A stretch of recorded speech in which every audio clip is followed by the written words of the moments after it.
A Woodland Conference tilt tonight between two of the powers of the Woodland Conference. Wisconsin Lutheran playing host to the Grafton Blackhawks. Good evening, everyone, and welcome in to our Friday Night Rivals broadcast. John Weiser, Terry Kelly with you. A couple of teams that know each other very well. I'm sure Wisconsin Lutheran would like to change the course of things. They've lost 5 in a row to Grafton, and so this game, besides being that conference game, they're looking upon it, how do we bust up that string? They lost twice last season, once in the regular season and again in the first round of the Division III playoffs. Right, and for that game, Josiah Rice, the leading halfback for Wisconsin Lutheran, was out with an ACL. So Wisconsin Lutheran thinks we can do it this time.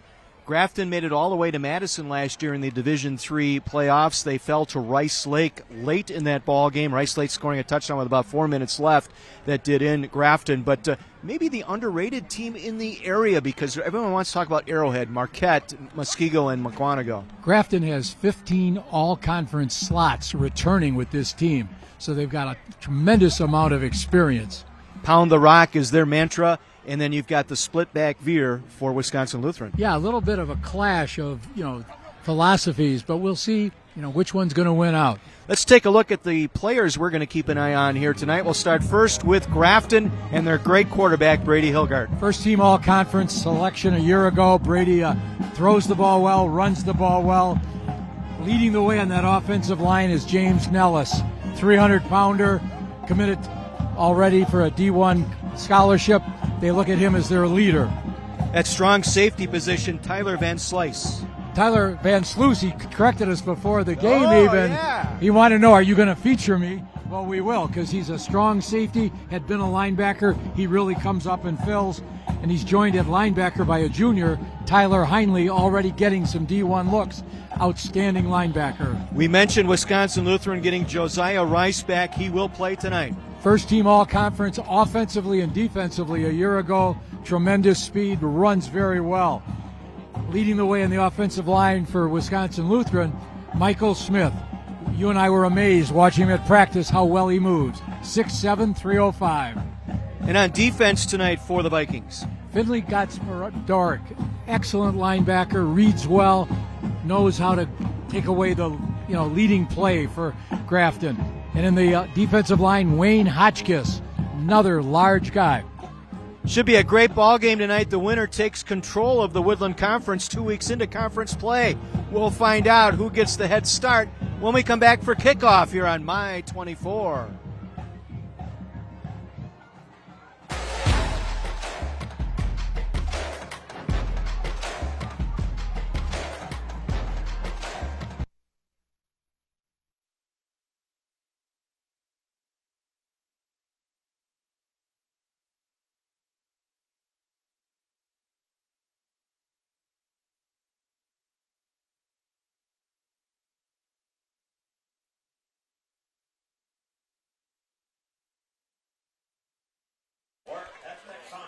Sure. This is John, Zeitler Stadium, Victory Field, Wisco versus Grafton.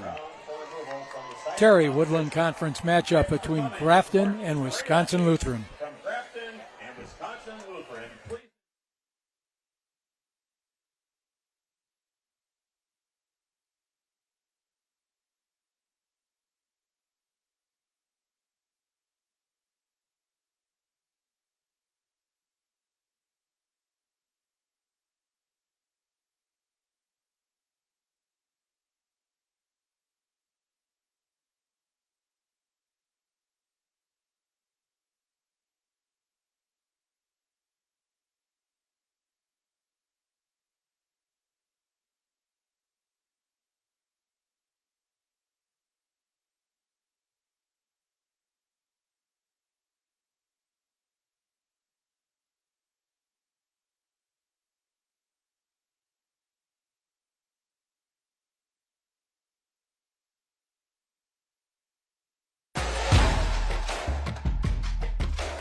Let's get to the coin toss for tonight's game, brought to you by the United States Army. Be all you can be.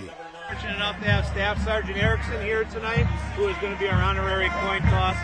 Grafton, you're the visitors. What's your call? Tails has been called. It's going to go to the ground. Excellent toss. It is ahead. Wisconsin Lutheran. You win the toss. You want to defer or do you want the ball? Defer. You want to defer. Okay. Wisconsin Lutheran wins the toss.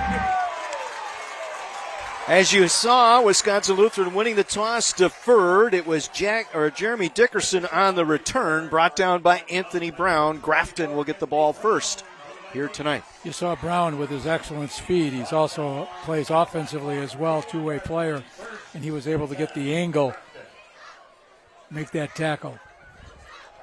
There's the starting lineup for the Blackhawks tonight. We mentioned Brady Hilgart, the all-everything quarterback. Some very nice running backs. Tommy Lutz, the senior, first-team all-conference in that backfield, and a very good offensive line. From the 21, 1st and 10. From the pistol, Hilgart looking to throw, swings it outside, hits the big play, far sideline across midfield, and wrapped up near the 40-yard line. Tommy Lutz, the running back, on the wheel route. Caleb Meitner brought him down. Defensively, the strong safety, another look. The old quarterback, running back, wheel route. Hilbert's hitting on about 60% of his passes this year so far. There's the defense, a 3-4 alignment. Hotchkiss up front in the middle, and a very good linebacking core. And this secondary anchored by Josiah Rice on that corner. Our starting lineups tonight brought to you by Milwaukee Building and Construction Trades Council, building communities and careers. Hotchkiss in on the stop on Lutz. It's going to be interesting. Big front, defensive front up here from Wisconsin Lutheran, and that front three tries to eat up the blocks, and their linebackers are the ones that are leading the team in tackles. They flow well to the ball. Lutz to the right of Hilgart. In motion is Lemke. He'll line up in a slot. Now they'll bring motion back the other way with Dickerson. Hilgart wants to set up a screen. Completes to Lutz. Breaks a tackle inside the 20. Lutz turns the corner at the 15 and spun out of bounds. Near the 13-yard line, there'll be a gain of 22 and a first down. Brought down on the play by Josiah Rice. Well, Lutz is no stranger to being an offensive threat. Last year he rushed for over 1,400 yards, scored 22 touchdowns. So far this year he's gone for 658 yards with 9 touchdowns. Spot the ball in the 13 inside the Bryant and Stratton College red zone tonight. Again, Lutz to the right. First downs tonight brought to you by Best Electric.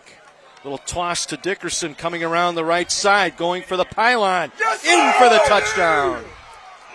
13-yard run around the right side for Jeremy Dickerson, senior honorable all-conference a year ago. Yeah, he got the angle there and was able to win that race to the corner. Once he got the edge outside the hash, he was gone. And Grafton quickly on top. Noah Anderson on to attempt the extra point. And this one is good. An early 7-0 lead on a 77-yard drive, I should say. The big play, the Hilgart to Lutz wheel route pass, set him up in Wisco zone, and then Dickerson coming around the right side on a little shovel pass that time. And Grafton jumps out to the early lead. Well, we mentioned the number in our introduction of all conference slots that Grafton was bringing back, and they lost one of their top receivers from a year ago, Carson Hildebrand, who this summer tore an ACL. So, I mean, they've got tremendous amount of experience. That's Jim Norris, the head coach for Grafton. Made it to the Division III championship game in Madison last year. Fell to Rice Lake. Played this team twice last year. Middle of the season in conference play, and then first round level 1 of the Division III playoffs. Meitner and Brown, the deep men for Wisco. Again, our Leona kickoffs tonight brought to you by Leona Local 113. Kick off your career with Leona Local 113. It's a short kick, and it's going to go out of bounds. Exactly, that Jim Norris had that drawn up. Trying to keep it away from their speedsters, so the kick out of bounds. At the Viking. Well, Anthony Brown has already returned one kickoff this year for a 90-yard touchdown. Pretty sure Grafton thought, okay, let's not kick it to him deep, but last thing you want to do is kick the ball out of bounds. To the free kick line. First down.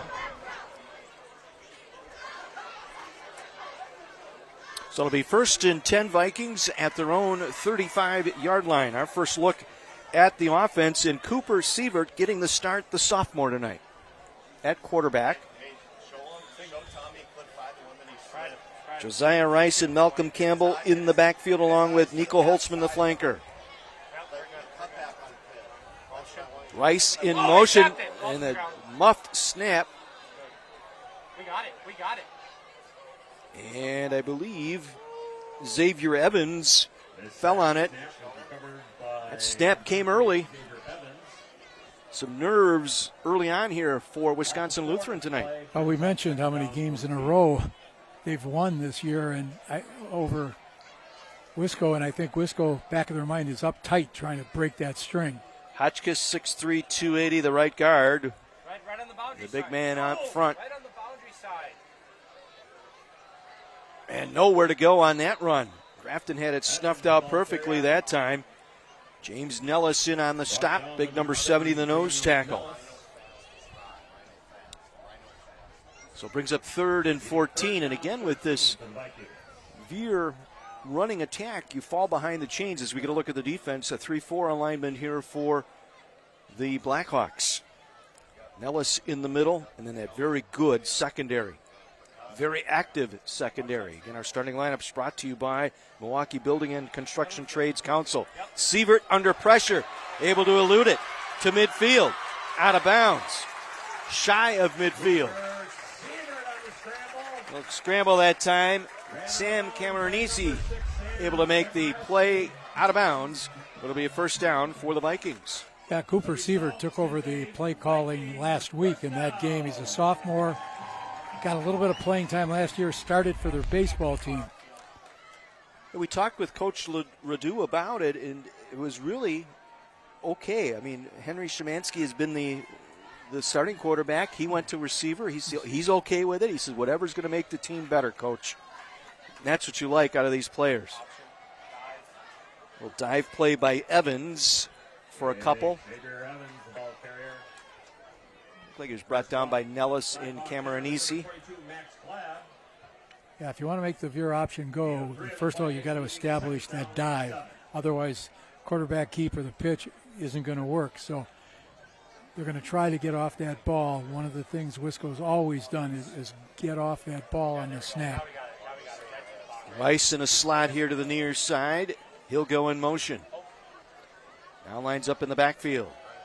Evans on the fake, the pitch to Rice. Rice to the outside near the first down marker, and he'll get it.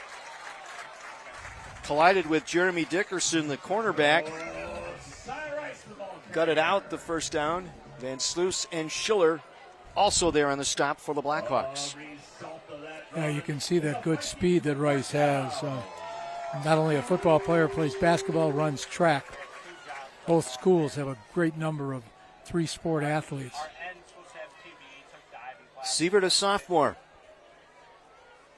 And he's got all the reads, according to Coach Radu. He knows this system very well. And this is Rice. See you later. 38-yard run for Rice and a touchdown for the Vikings.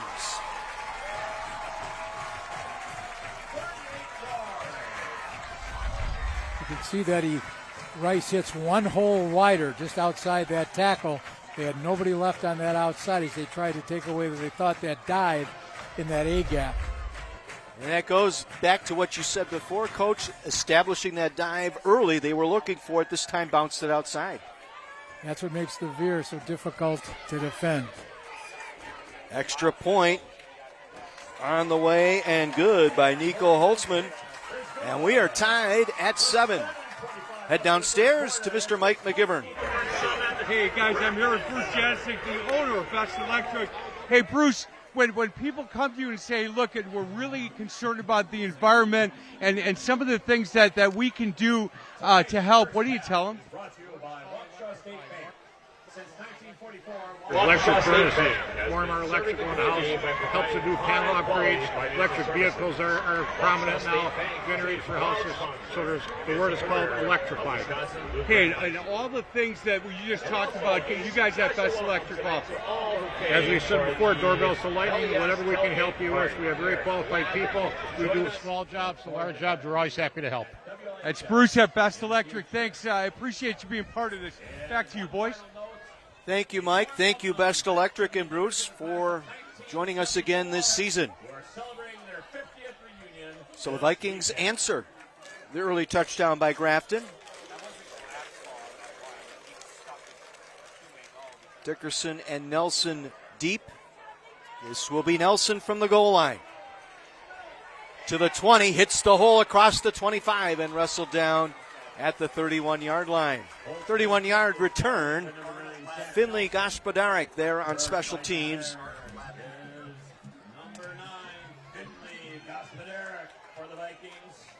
A lot of fireworks to begin with. We'll have to see if either team settles down into a routine. Both teams have shown that ability to hit the big play.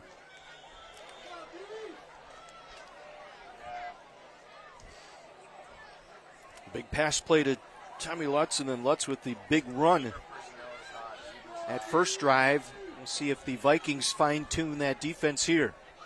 Dickerson in motion. Lutz gets the call, busts his way over the left side across the 35 to the 36-yard line. 5 on that rip. Anthony Brown, a free safety there to make the stop. You know, we're going to see Lutz carry the ball about 80 to 85% of the time. I mean, he's been that leading ball carrier for them for 2 years. Played also as a sophomore. This time they'll spread him out wide here. Along with Lemke. Here on the near side, 3 receivers to the far side. Empty backfield for Hilgard. And the wheel route out of the backfield. Nicely thrown. Drops the dime to Lemke. He's wrestled out of bounds near the 30-yard line. Josiah Rice once again there to make the stop. Well, offensive coordinator Luke Menzel talked about when we visited practice, wanting to try to get his good receivers isolated on defensive backs. 30-yard pickup on that play. And just like that, Grafton into Viking territory. Again, they'll go empty.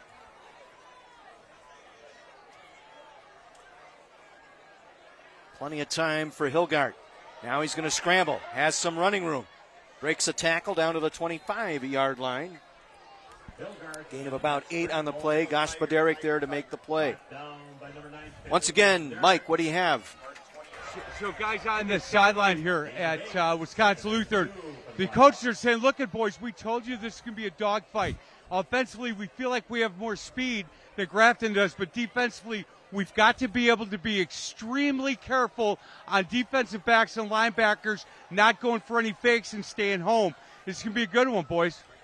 It's turned out to be so far. 2nd down and 2. Lutz gets the call. He's wrapped up in the backfield for no gain.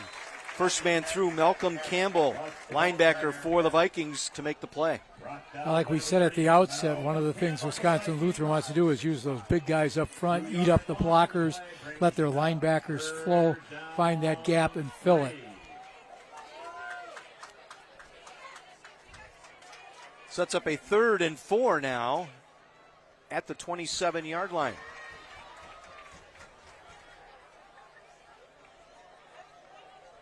This time Hilgard will line up under center.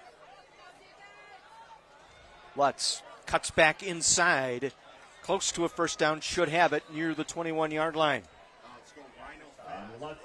Got a good surge that time by that offensive line for Grafton. Defensive ends, Bovia and Smith crashing inside to make the play.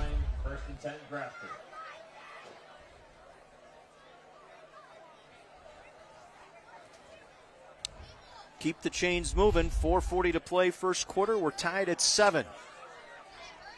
Just outside the red zone from the 21.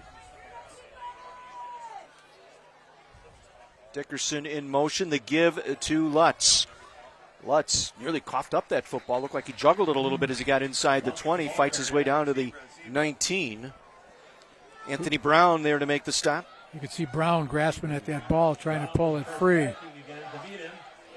Now, that Grafton offensive line, you need to note they've got 3 first-team all-conference returners returning on that offensive line. James Nellis, Thomas Peterson, and Miles Mullenberg, gives them a great advantage. Noah King is at that center, 6'3", 265. Colton Belkey, one guard at 6'3", 230. Inside the Bryant and Stratton College red zone once again, the Blackhawks facing a 2nd and 6 from the 19. Hilgart with time. Going to loft it out. Low in and out of the hands by Lutz. Oh, he had a touchdown there. That was 6 points. Owen Kashnitsky was there defensively for the Vikings. Now, it's another case of getting a receiver isolated on that defensive corner. No one knows more about, feeling badly about missing that than Tommy Lutz. Yeah, he knew he had 6 if he makes the catch. Sets up 3rd. We'll call it 8 here. Ball at the 19-yard line. Empty backfield for Hilgard. Corner, got him wide open. Touchdown. Gavin Lemke, first-team all-conference wide receiver, all by himself at the pylon. And Grafton retakes the lead.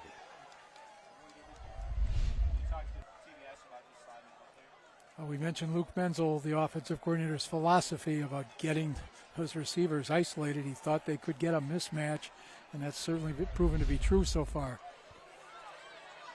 Anderson for the try. It is good. We will take a break. 14-7. Blackhawks visiting Wisconsin Lutheran tonight. Part of our Friday Night Rivals. The Gruber Law Office's Friday Night Rivals presented by Milwaukee Window Guys.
Two heartfelt comedies are bringing family-fueled laughs and love to My 24 this fall.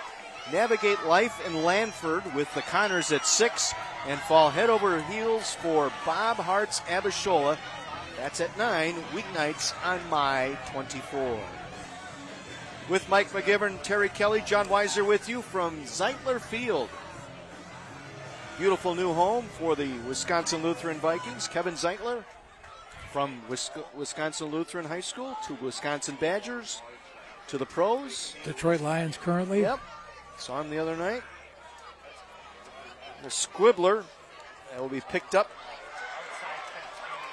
Anthony Brown with a nice return out to the 40-yard line. Max Glab able to usher him to the boundary, and good field position here for the Vikings. Well, we know the kind of speed Wisconsin Lutheran has in that backfield. They've got 4 guys who have rushed for almost 100 yards apiece so far this season. That's the scoring drive, 8 plays, 68 yards. The beautiful pass play from 21 yards out set up that touchdown. Our scoring summary brought to you by Carthage College. Your turn to make waves. Penalty on the play. Block in the back, which will move the football back to the 15-yard line. So Vikings will start this drive inside their own 20-yard line. Cooper Sievert back out at quarterback, the sophomore. Holtzman will line up to the left side of the formation. They'll put 3 receivers out there. Xavier Evans, the lone man in the backfield. Fake the dive to Evans. Sievert going to keep it. And nice coverage defensively there by the Blackhawks, led by Colton Belke and Tyler Heinle. Well, that time the spacing got a little goofed up between the quarterback and the pitch man, and they were able to, the technique for the defense is called feathering. You keep that ball going sideways, gives you time to get your buddies to come and help make the tackle. No gain on the play, 2nd down and 10 as we're rolling through a fast first quarter here. 2:45 remaining.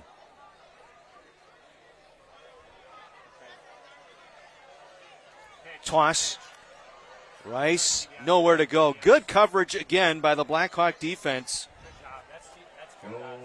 Tyler Deere, the cornerback, along with the inside linebacker Tyler Heinle, both there to make the stop. Each week we're going to highlight a hit of the game, which is brought to you by the Milwaukee Admirals. Oh, the season is just around the corner. American Hockey League, National Hockey League, camps are open. Rookie camps going for NHL. Can't wait for the Milwaukee Admirals to get that season going. 3rd and 7 for the Vikings. Ball at their own 19.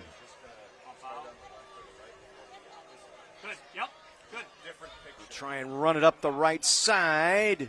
Pyle still moving. And now the play is whistled dead shy of the first down. Van Sluis was the first man in there and then got help from his friends. And will be enough for a first down. Forward progress by Rice. He kept grinding away. So Rice picks up the first down for the Vikings.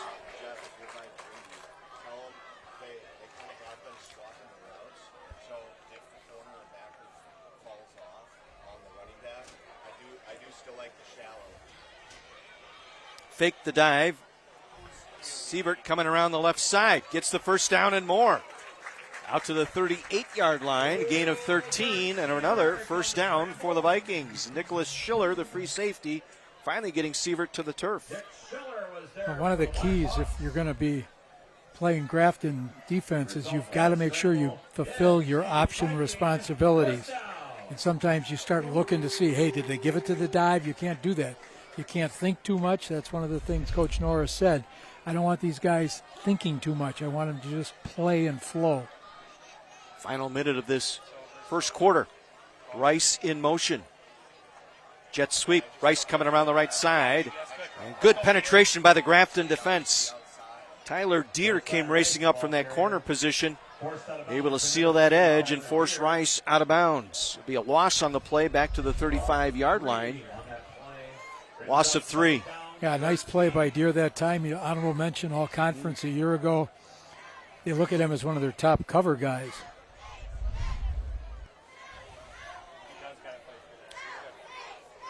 So it's 2nd and 13 from their own 35.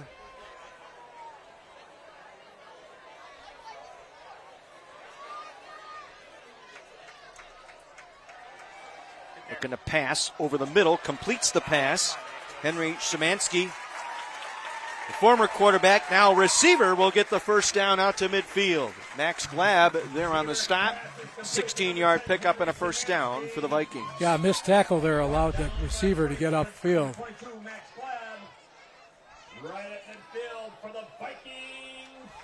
It's his 3rd catch of the season. From midfield, 1st and 10. First down's brought to you by Best Electric Service. Anthony Brown stopped at the line of scrimmage for no gain. And that will run out our clock here in this first quarter. A shootout here so far through the first 12. Grafton with the 7-point lead over Wisconsin Lutheran. A Woodland Conference matchup tonight. Our Gruber Law Office's Friday Night Rivals presented by Milwaukee Window Guys.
Well, if the first quarter is any indication tonight, this could be a very entertaining game. 14-7 Grafton as we start the second quarter. Wisconsin Lutheran with the ball on 2nd and long. Try and run it up the middle, nothing there. Brown on the carry once again. Muhlenberg and Heinle both there on the stop. And again, sets up 3rd and long for this predominantly ground offense. Well, one of the things you're seeing quite clearly is Wisco not only has good speed in the backfield, those backs run hard. Again, this season closed captioning brought to you by Menards. Save big money at Menards.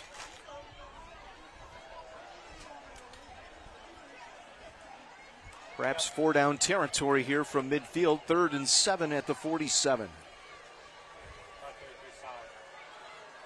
Try and go over the left side with Brown again. Fights his way inside the 45. Wrestled down by Heinle along with James Nellis.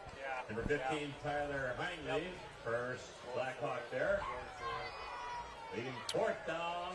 Got their face masks tangled together there that time.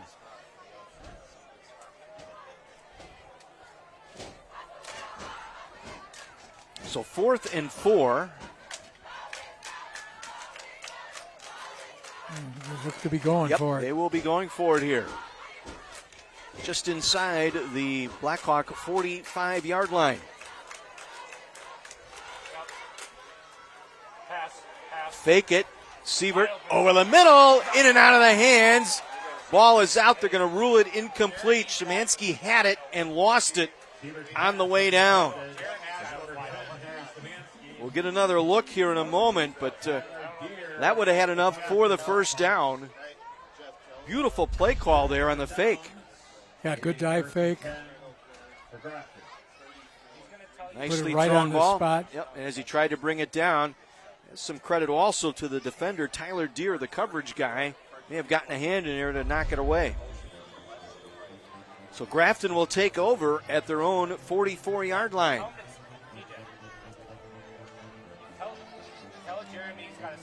Yeah, Coach Radu and the offensive coordinator, C.L.I. Whiteside, said, yeah, we're a run team, but we think our young quarterback, Cooper Sievert, can throw the ball well. Lutz in the backfield, Brady Hilgart the quarterback. Deere in motion. Lines up at a wing here on the near side, and Hilgart looking to throw. Dumps it out, looking for Lutz, overled just a little bit incomplete. Trying to release Lutz out of the backfield. Yeah, Wisconsin Lutheran's defense has had a tough time taking care of those backs coming out of the backfield, running a little bit of a wheel pattern. Grafton's got a very varied offense. They do so many things well. Makes things complicated for the Wisconsin Lutheran defense. Brad Wetzel, the coordinator, is probably pulling his hair out trying to set up all the possibilities. 2nd and 10. Again, Deere goes in motion. Lutz will get the call. Met in the backfield and driven back for a loss. Initially in there, Hubner, along with Hotchkiss, who brought him down. So we get another look. I believe Hubner got a piece of him in the backfield right away. And then finished off by Wynn Hotchkiss. Hotchkiss, another one of those good-sized lads, 6'3", 280. Good speed for the size as well. Also plays basketball. Trying to move that out of the lane. Okay, 3rd and 11. Hilgart, middle screen. Lutz met and drilled. Noah Hubner dropped the boom on Lutz. 84, Noah Hubner in on that tackle. Coming into tonight's game, you already had 4 tackles for loss on the season. Tried the middle screen that time, and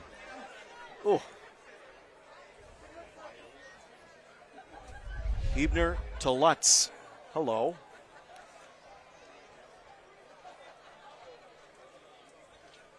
Noah Anderson, his first punt tonight. Rice dropped it. It's loose inside the 15, and Grafton recovered.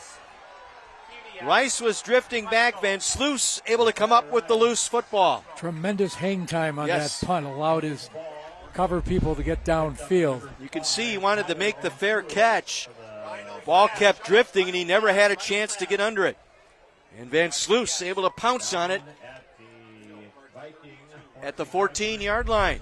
First turnover of the ball game goes to the Blackhawks, and they're in the Bryant and Stratton College red zone. Now we talked about, what could be keys to the game. Grafton, obviously, when they're on defense, has to follow their option responsibilities. But offensively, sustain drives. That way Wisconsin Lutheran doesn't have the ball, and then create turnovers. See that coming into play. Offense back out there for Grafton. Lutz in the backfield to the left of Hilgard. And we got a penalty flag rained down. Prior to snap, full start, offense, 5-yard penalty, still first down. A little antsy to get out of that stancy. Yeah.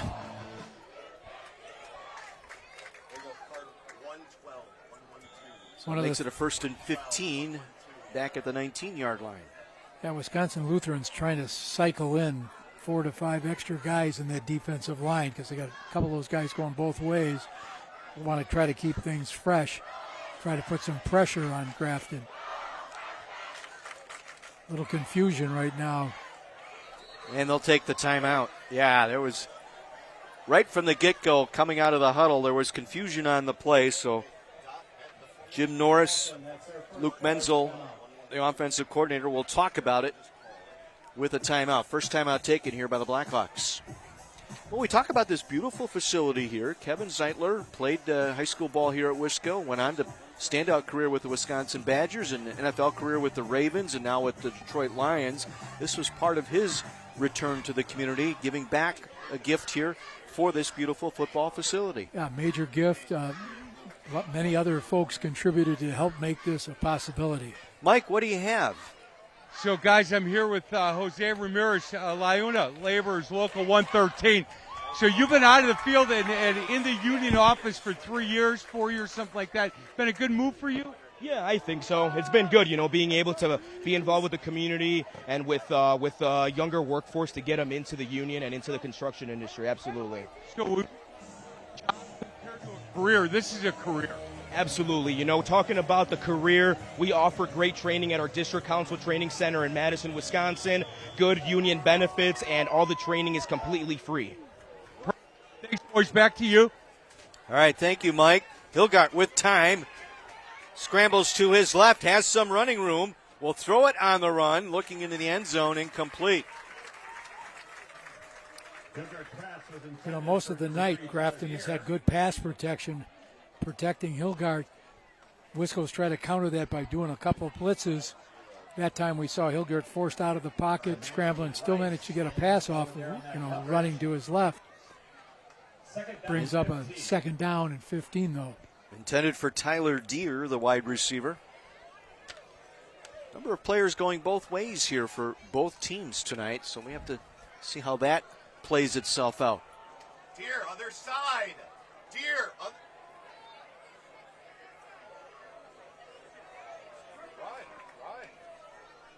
Line up Deere to the left side. They've got to get this snap off. The back judge is counting. That's not the right formation. And again, issues getting into the right formation, and another timeout taken on offense here by the Blackhawks. We can hear the Grafton coaches to our right talking about people breaking the huddle, not going to the right lineup for this particular play.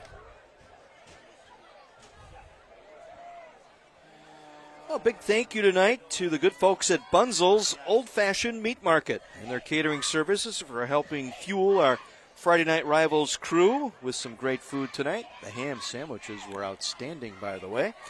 That's bunzels.com for their catering services. Thank you, Bunzel's.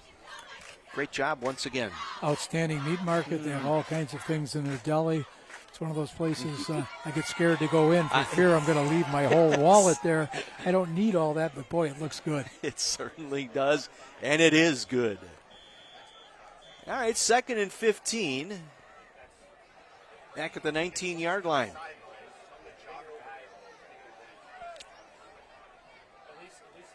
So Blackhawks down to one timeout remaining here in this first half. They burned 2 on this drive.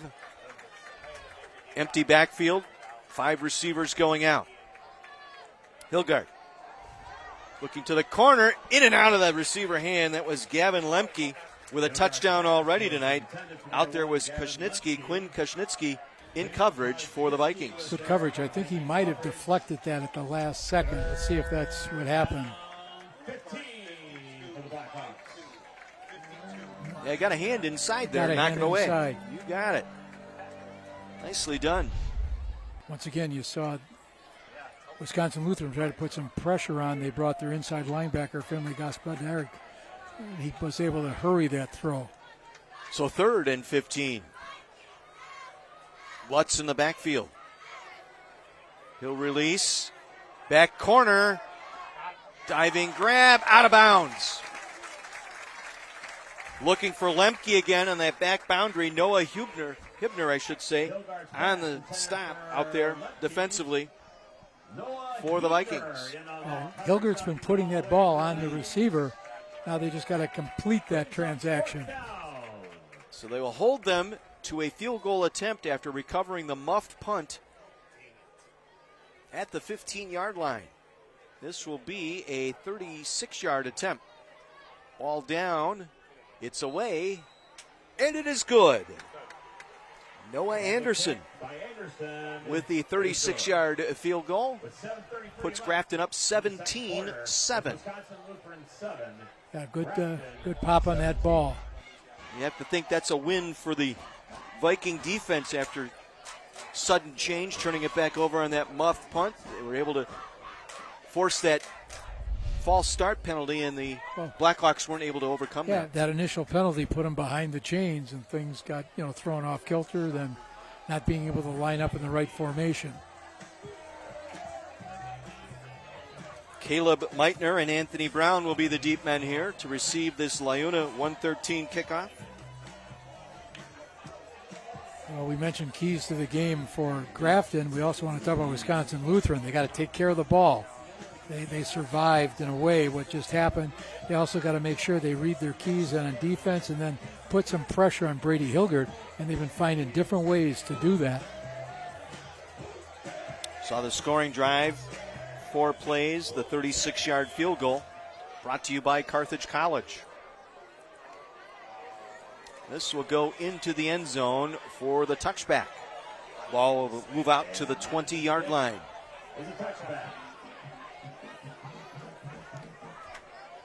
Nice high, deep kick that time by Noah Anderson. Vikings with 120 yards on the ground so far tonight. Grafton with 114.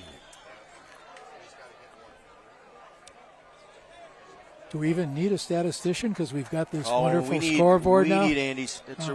Andy keeps us on task, that's for sure. And he's a Wisco alum. Oh, yes. Oh, they had the big parade for him as he walked in here tonight. No, we got a ball. We got a ball. Oh. On the outside, Brown to midfield. Inside the 40. 40-yard run for Anthony Brown. Nicholas Schiller nudged him out of bounds. One more look. Check that. That was Xavier Evans on the carry. Like we mentioned a little earlier, they've got a number of backs that are able to tote that rock. Officially to the 41-yard line, 39-yard run. 1st and 10 Vikings. Play action. Wide open. Wide open. Hibner. He will take it in for the touchdown.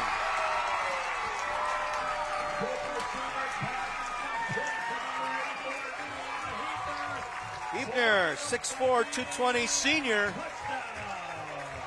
And Wisco responds quickly. Well, that play action fake froze the defensive backfield. Hibner got upfield. No one in area.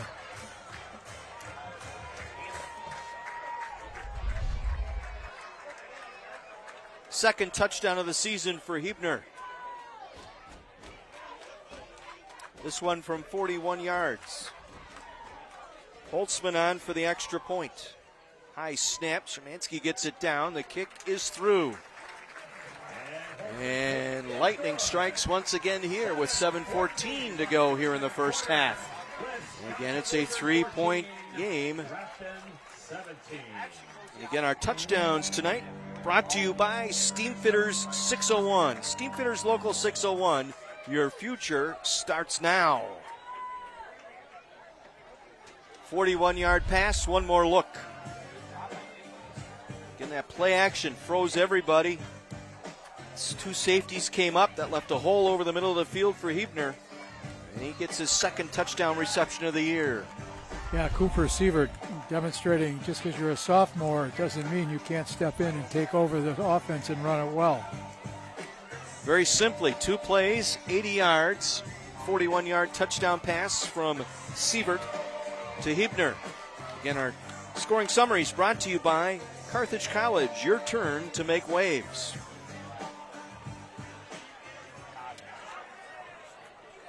Dickerson and Nelson back for the Blackhawks.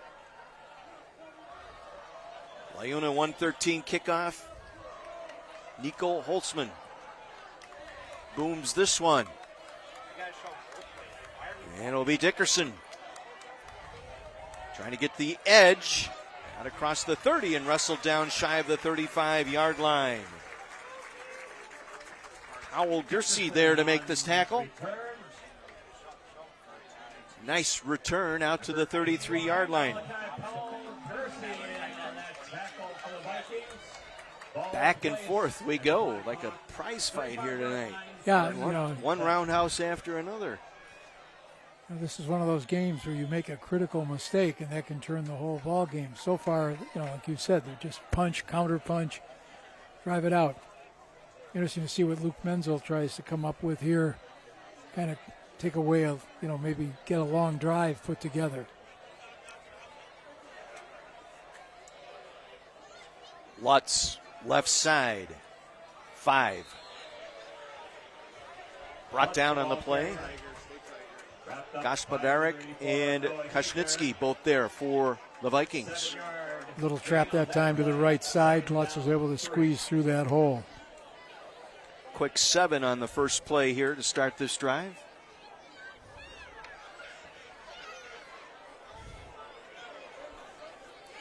Lemke will split out here the near side for the Blackhawks. Tight end in as a fullback. Lutz again lowers his head, got back to the line of scrimmage, maybe a yard. Bovia was in there. Marquell, the senior honorable mention all-conference defensive end. Another thing they've been trying to do, Wisconsin Lutheran on defense, is they take that outside linebacker, walk him up, and Noah Hebner crashes to the inside, trying to disrupt that ground game. 3rd and 1 from their own 44-yard line. They'll go tight formation here. It's Lutz, and he'll get it. Needed 1, got 2 as we head downstairs to Mike McGivern. So guys, the coaches don't on Wisconsin Lutheran sidelines. A lot of guys going 2 ways, so the coaches don't get a chance to spend a lot of time with these individual players. But this offensive line gets this team going. I mean, they scored that long touchdown. It was the offensive line that gathered people up and said, boys, we got to go. So really fun to be on the sidelines watching this offensive line get everybody going. Fresh set of downs, empty backfield, pressure on. Hilgart gets it away. Lutz, big spaces out left side, inside the 30. He will take it down to the 20-yard line. Hilgart's pass complete. Yeah, all night long, they've had trouble covering those backs coming out of that backfield. They've been open. Meitner brings him down after a 33-yard pitch and catch. Hilgart to Lutz.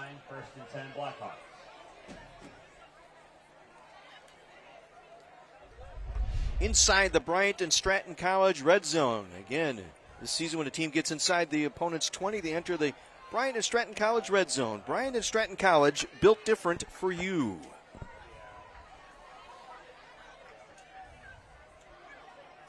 Lutz around the left side. Breaks a couple of tackles inside the 15 and bangs his way down to the 13-yard line. Wynn Hotchkiss along with the strong safety, Caleb Meitner there on the stop. Run a little bit of a hurry up here.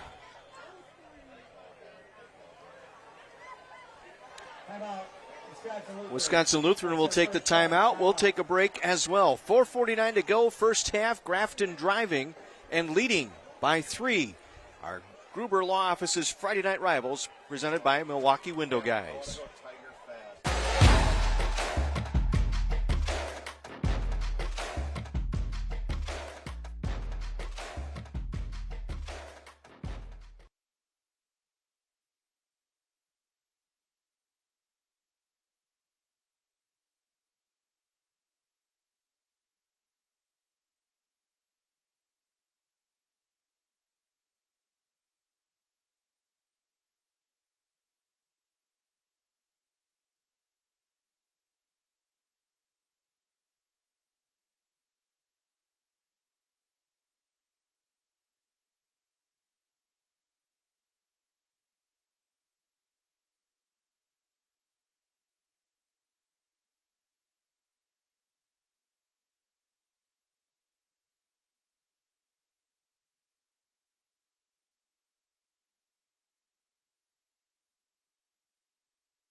The team from NFL Network's Good Morning Football is huddling up to bring you special guests, the latest from around the league, and a whole lot of fun with GMFB Overtime. That's weekday mornings from 10 to noon on CW 18. Following the Viking timeout, 2nd and 5, ball at the 13-yard line. A shovel pass this time, cutting it upfield inside the 10, down to about the 8-yard line. That was Jeremy Dickerson. Gaspoderic and Meitner both there on the stop. We'll set up 3rd and short once again for Grafton. Blackhawks overcoming a couple of third downs here today. On this drive, I should say. Dickerson, another one of those two-way players we're featuring tonight.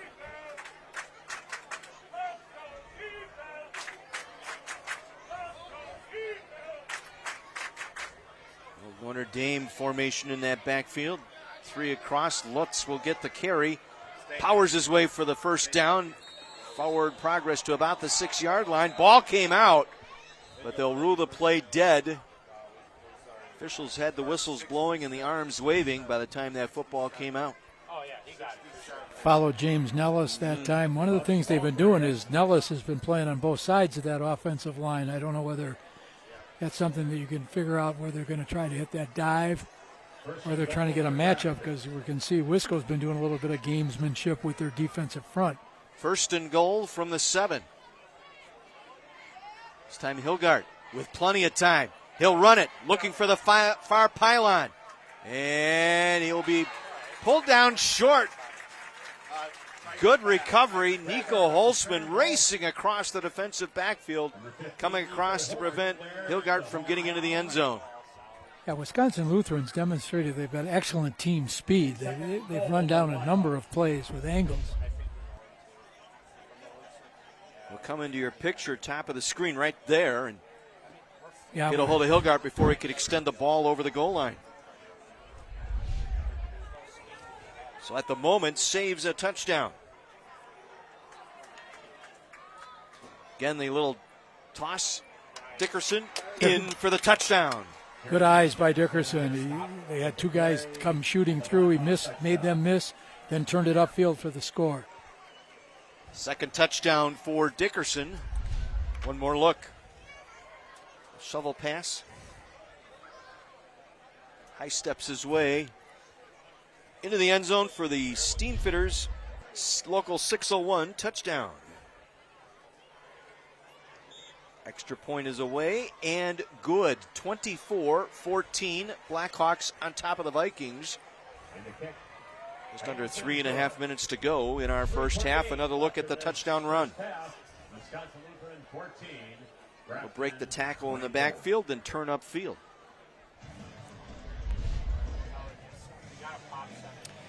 Well, coming up in the Wendy's halftime report, we'll highlight this week's Russ Darrow Automotive Group Scholar Athlete nominees. We'll meet a few of our sponsors. We'll also have first half highlights for you. That's all during the Wendy's halftime report. Well, this could well be a case where the team that has the ball last could win the game. It's been a shootout so far. See if either defense is able to kind of stiffen its back, force a punt. We mentioned Grafton 5-0 against Wisconsin Lutheran. Pair of victories last year, winning in conference. Shared the conference title here in the Woodland, each with a 6-1 record. Anderson's boot will get to Brown. Cuts it up over the left side. Down the far sideline is Brown. Stutter steps his way out of a defender to the 30-yard line. 70-yard return, and that gets the Viking faithful on their feet. Jack Nelson finally got him down. Well, Coach Radu said he had a stable of backs, and indeed he does, between Rice, Xavier Evans, Anthony Brown, Malcolm Campbell.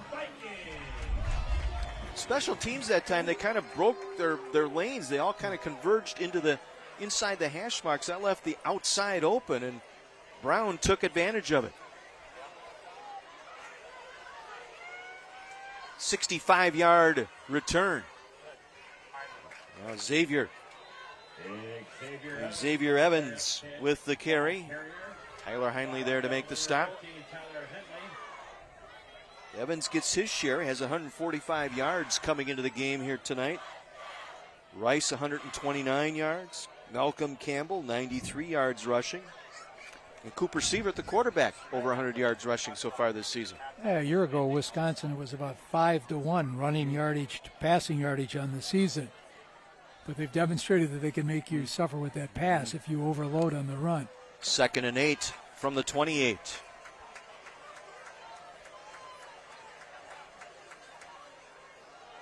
On the dive, breaking tackles to the outside. Xavier Evans into the end zone.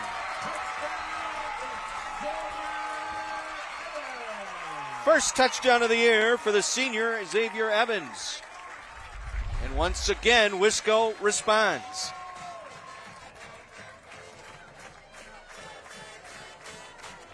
Great job taking that outside to his left.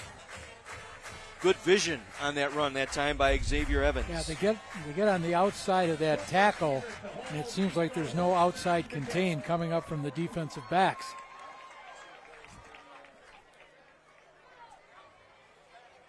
Extra point, makes it through. Nico Holtzman with the kick, and just like that, we're back to a 3-point game. One more look. Watch this vision here. He's able to look to his left and finally get it outside the hash and planted that right foot. Took it in for the score. Another Steamfitters Local 601 touchdown. And there's your scoring summary. Real brief. 2 plays, 30 yards set up by the 65-yard kickoff return. Our scoring summary is brought to you by Carthage College.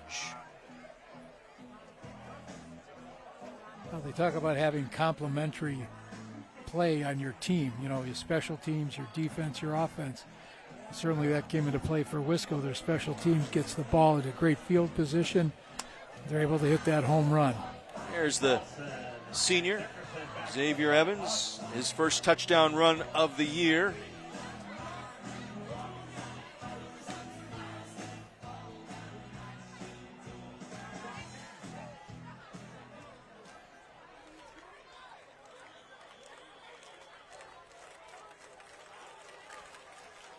Iona kickoff. Dickerson and Nelson. This will bounce. Nelson having trouble, and he's going to be buried inside the 10. First one down, I believe, was Anthony Brown. Check that, 14, Quinn. Take one more look here. That might have been Quinn Kushnitsky.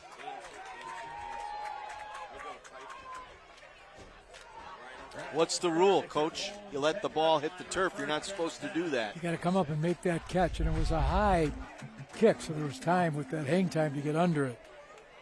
Never let that ball hit the turf. Did not bump us backwards in the last play. Look at our alignment. So Blackhawks will start this drive on their own 10-yard line. Well, there's special teams coming into play again.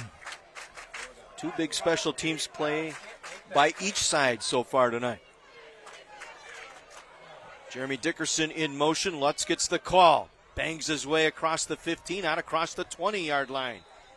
Gain of 11 and another first down. Henry Szymanski in there now at one of the safety positions, able to make the stop. Okay, going to dip under 2 minutes here. We'll see what kind of an offensive mindset Grafton has. Are they going to try to speed things up a little bit, try to put another score up? And again, they burned those 2 timeouts on that drive earlier that led to the field goal. So they only have 1 timeout remaining. First and 10 from the 22. Play fake, Hilgart rolling left. Will dump it out, completes far side. Van Sluis on the loose. Out across the 45-yard line. Malcolm Campbell finally brought him down. One more look. I know it sounds like a broken record about those backs getting out into the flat.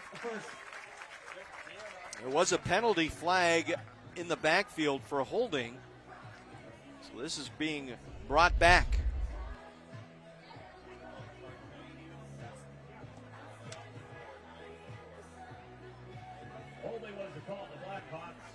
So we'll move the football back to the 12-yard line. First and 20. First down and 20. Clock will roll, 1:25 remaining.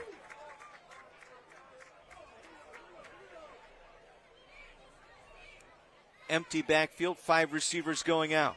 Hilgart with time, lofts it downfield, completes the pass to midfield. Lemke with another spectacular catch. 38 yards and a first down. Caleb Meitner there for the Vikings. There for the tackling coverage. Up to midfield. First and 10, Grafton. Beautifully thrown football. Well, Lemke, a first-team all-conference performer a year ago. 38 catches last year with 7 touchdowns. Hilgart again looking to go to the air. Again going down the sideline through the hands of the intended receiver. That was Matthew Clemens, senior receiver. Kushnitsky out there in coverage for the Vikings. That'll stop the clock with 51 seconds to play. Well, throughout the evening, Hilgart has actually been putting that ball on his receivers very well. Dropping dimes, as they say. Timeout. Wisconsin Lutheran, that's their second. So the Vikings will take their second timeout here, each team with 1 timeout remaining. Well, let's get the defense a breather here. Well, Brad Wetzel, the Wisconsin Lutheran defensive coordinator, is trying to make sure we cover those backs that have been giving us such a problem. And then you got to be careful because you find Lemke getting himself free as well. We're gonna hop to this call. Just adding a hop to the call. Put your hands together for those Viking cheerleaders.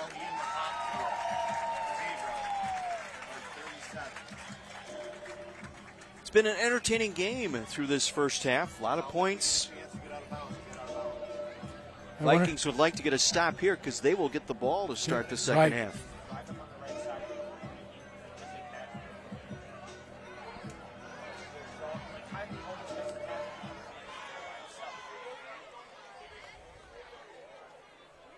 Lutz will line up in the backfield to the left of Hilgart.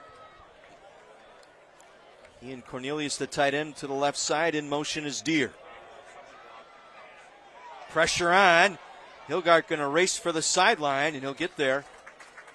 Lose some yardage there. Stopping the clock with 44 seconds to play. Finley Gospodarek chased him to the boundary that time. That time the Wisconsin Lutheran defensive backfield sunk deep after the snap of the ball, making sure nobody was going to get behind him. So 3rd and 11 now for the Blackhawks at their own 49-yard line. Now, a little earlier, Grafton had a screen pass that was open, other than they missed a key block. The guy could have run a long way. Again, empty. Under pressure. Hilgart will go down back at the 40-yard line. Finishing the sack that time for Wisco. Number 75, Jaden Turner.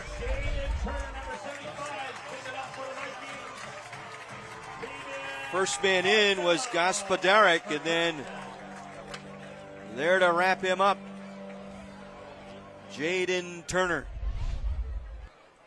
Now, Wisco apparently is not going to take a timeout here. I'm wondering if Grafton's going to be able to run the clock out, not even having to punt. Exactly what they will do.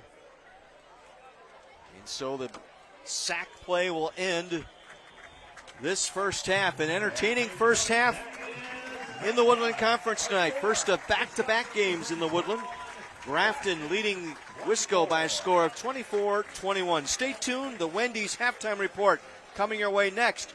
You're watching Gruber Law Office's Friday Night Rivals, presented by Milwaukee Window Guys.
Welcome into our Wendy's halftime report here on My 24, 24-21. Blackhawks over the Vikings. We head downstairs to Mike McGivern. So, guys, I'm here with Andrea Schmidt. She is United States Coast Guard. We've had a great conversation. 18 years she's been in it, and thinking about, look, if she gets to 20, she can retire. I said, you look like you're 17. Are you kidding me?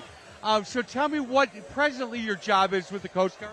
So I'm a bosun's mate first class in the Coast Guard. Obviously, like he said, I've been in 18 years. I just picked up a recruiting job literally on Monday.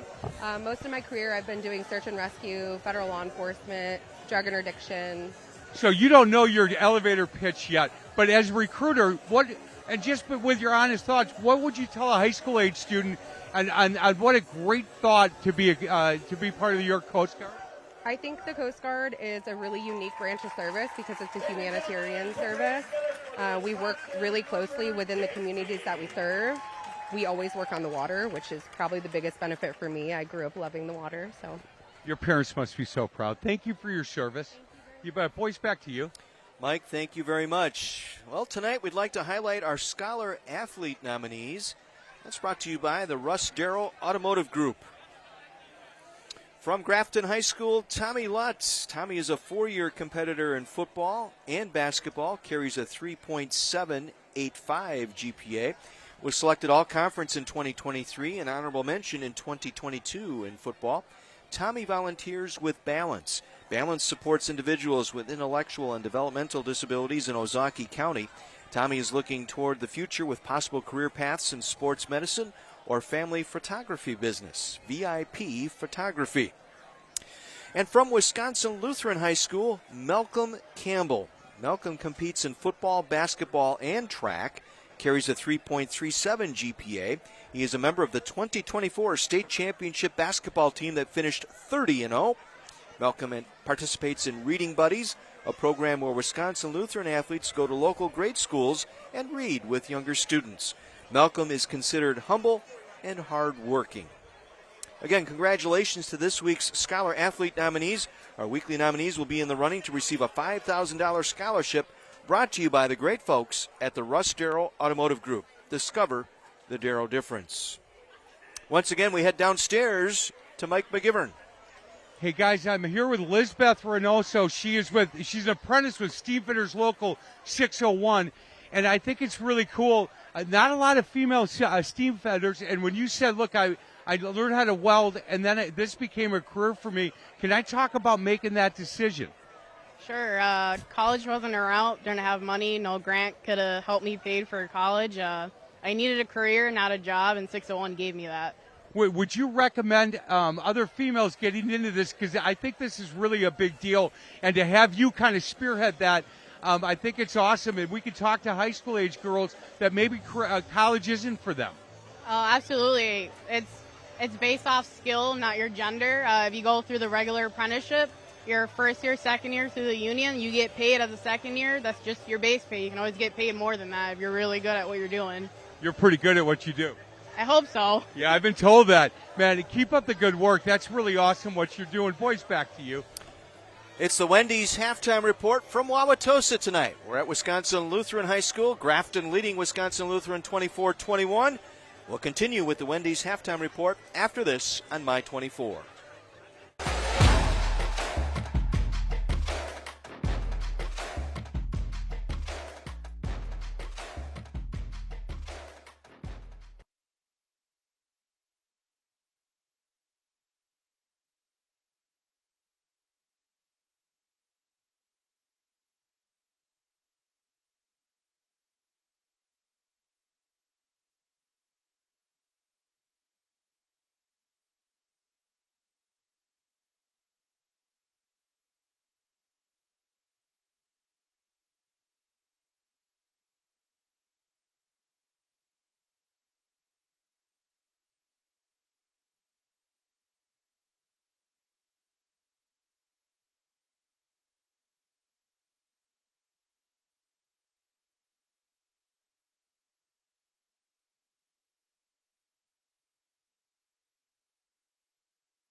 Wendy's halftime report here in Wisconsin Lutheran at Zeitler Stadium in Victory Field. We head downstairs to Mike McGivern.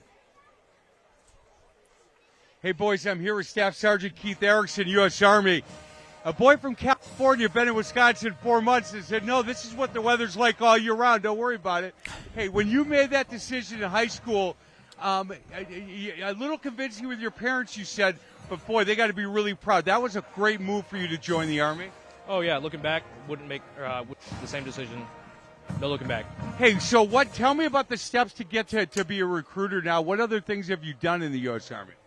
I started out as 11 Bravo, made the transition to, which is infantry, and made the transition to 88 Mike, which is a motor transportation officer. And I had the opportunity to become a recruiter here in Milwaukee, so I jumped on it. Man, well, we're happy to have you. Parents got to be really proud. He's a former high school lacrosse player, and you know you'd like to find a league or two up here to join. Hey, welcome to Milwaukee. Keep up the good work. Oh, appreciate it. Yeah, you bet. Boys, back to you. Thank you, Mike. Let's step aside now. Let's take a look at Thursday Night Lights and Friday Night Rival plays from across the country. Thursday Night Lights and Friday Night Rivals highlights from across the country. Edie going for it all. Has a man out there. Catch is made. Touchdown. Slinger. Lucas Sun, another spectacular catch. Scrambling for his life, being chased, has the corner, and goes over the top. And that effort is going to get him the first down. Well done, young man. Here's Clear going deep down the near sideline. Amari Jackson, did he haul it in? It looks like he did. That was tremendous. Lights, camera, action, Jackson. First down and goal. And a toss. Buttery makes one man miss, shakes off the tackle from left. He is still going. Buttery across the goal line. He is in for the touchdown. It should go. Looking for Fry. Leaping grab. Touchdown, Hartford. Nice. If they don't complete this pass. So Noah Legg. You better make it. You better make it. He gets all the way did. for the He's touchdown. in the end zone. Noah Legg, 10 yards for the Conway touchdown with just 23 seconds left on the clock.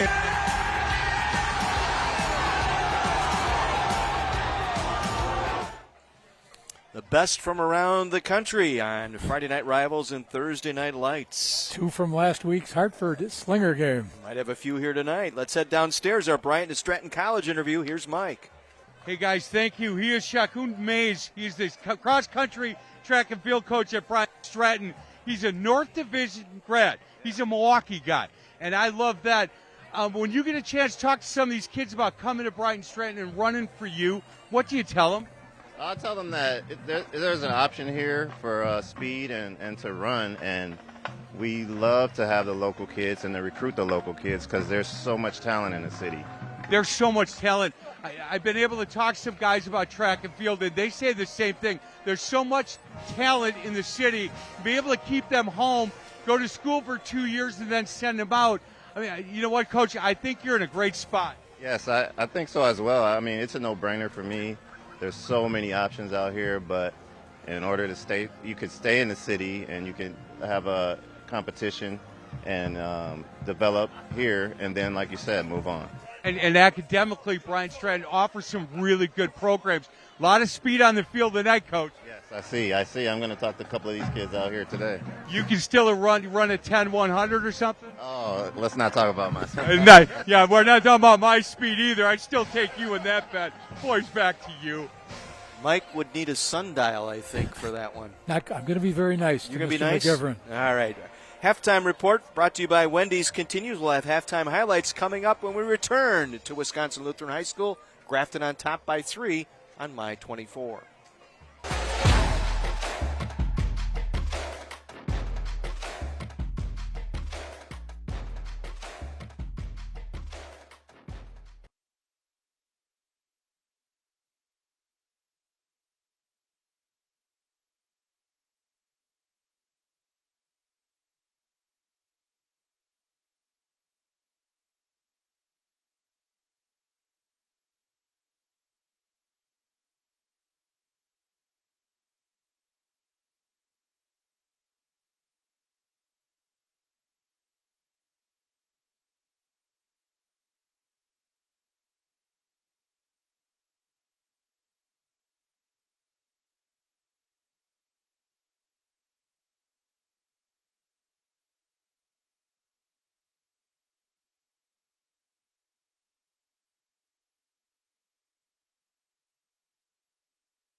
24-21, Grafton on top of Wisco here at Zeitler Stadium, Victory Field here in Wauwatosa.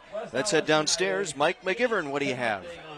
Guys, he's the principal here, Wisconsin Lutheran, and I'm loving it. He's got 4 young kids. We should have had him with us. First year, Landon Zachariah. He's an Appleton guy, moved down to Milwaukee. Got to love what you're seeing here tonight. Great crowd. Great crowd, great students, and talk about all of these students who are in the stands, music, band, cheer, dance, and all the guys on the field just killing it. What a fun night. It really a fun night. Coach, when you decided to make that change coming to down to Milwaukee, it had to be a family discussion. But Wisconsin Lutheran High School has such a great reputation. Good move for you guys. The culture here is amazing, and they put Jesus first. And there's not a better way to serve Jesus, in my opinion, than to serve kids and families. It's awesome. Man, that's awesome. Hey, it's really good to meet you. I'm going to be in touch. You got to get this gym redone, pal. By basketball season. We'll work on it, but tonight we're going to enjoy this. It's a beautiful stadium. Hey, last time I said, they said, if you got $5-10 million for me, we can get it done. Hey, it's good to meet you. Thank you so much. All right, brother. Thank you. Mike, thank you very much. Time now for our halftime highlights brought to you by Carthage College. And it was an up and down race here in this first half as Jeremy Dickerson, first of 2 touchdowns tonight for Grafton. Got the corner and it was free, and then next thing you knew, Josiah Rice breaks out. Comes around the right side for a big run and a touchdown. Evens things up. And the fade route to Lemke. Dumped it out there nicely. This led to a Grafton takeaway, but only 3 points on a field goal. Found their tight end wide open down the middle. Hebner with a big catch and a touchdown. Dickerson again. His second touchdown run of the ball game. And then Xavier Evans with the touchdown. 72 yards in that first half for Evans, including that touchdown. Our highlights brought to you by Carthage College. And speaking of Carthage College, Mike's down there with their new head football coach, Matt Pepino. Yeah, I am, and I like him. I like the fact that he's here. He's here on the sidelines of a high school football game here in the state of Wisconsin. He's Matt Pepino. So you're a Jersey boy. You know, this is not like Jersey, but you're getting used to it. You like it here? Oh, yeah, loving it. I think the one thing that is in common with Jersey and Wisconsin is great high school football, some of the best in the country. And seeing out here, there's a lot of great kids out here that are playing hard and playing together, and that's what we want at Carthage, these type of people. Hey, Coach, I every week I talk about what Carthage has to offer and how beautiful that campus is. Were you a little surprised first time you walked on that campus? The campus takes your breath away, but more importantly, it's the people there. We have great faculty, staff. They're dedicated to our students. We have a dedicated athletic department that want our guys to have a great experience on and off the field. And I just felt that investment, that community that we have, and the whole atmosphere for Carthage has been special. So it ties nicely with a beautiful campus. Matt, again, I'm so impressed that you're here. I look forward to seeing you more on the sidelines and getting a lot of Wisconsin kids a chance to play college football at Carthage. It's good to meet you. Good to meet you, too. Appreciate you guys having me. Hopefully some of these guys will be in red and black pretty soon. Yeah, good luck your first year. All right, boys, back to you. All right, Mike, thank you, and welcome to Wisconsin, Matt Pepino. Second half coming your way next here from Zeidler Stadium in Wauwatosa. Grafton leading Wisco 24-21. Back after this on My 24.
It's 90s night here tonight. I feel at home.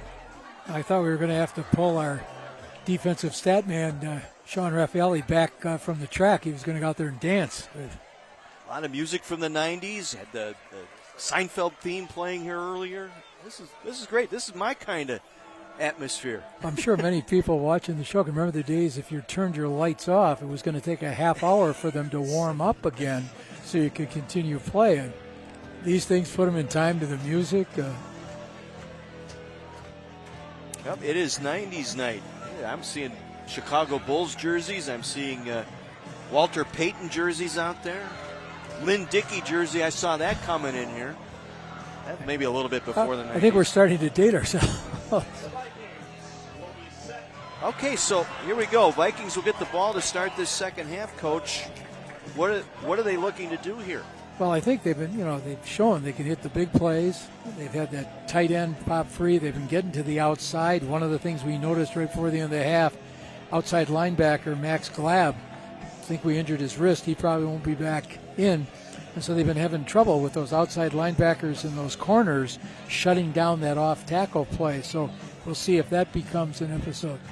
Once again, for Grafton, it's a case, can they continue to keep that ball moving, get the score? But if you don't stop Wisco, you want to get involved in a shootout. Vikings to get the ball. They'll go left to right here in this third quarter. Caleb Meitner and Anthony Brown, the deep men. Brown with a nice return already tonight. 90-yard return for a touchdown earlier this season. Our Liuna local 113 kickoff, and it's a ground ball that will be covered up immediately. Luke Detman able to fall on that football. Good field position nonetheless for the Vikings to start this third quarter. Grafton a little wary of trying to kick that ball deep. They'll start it at the 28-yard line. Sievert tonight so far, only 3 passing attempts, 2 for 3 for 56 yards, but it's been Xavier Evans, the leader in rushing, 5 rushes, 72 yards, and a touchdown so far. No, we're on the same side again. Lowering the head, trying to fight his way forward. Not much there that time for Rice. James Nellis wrapped him up immediately. Small gain of 2 as we take another look. He nearly lost that football on the carry. Now Nellis, 6'4", 300 pounds, moves extremely well. Again, it'll be Peterson, Nellis, and Mullenberg up front. Marty, Heinle, Cameronese, and Jaden Smith-Kaler now at the outside linebacker spot. They'll go right up the middle, close to a first down, still on his feet.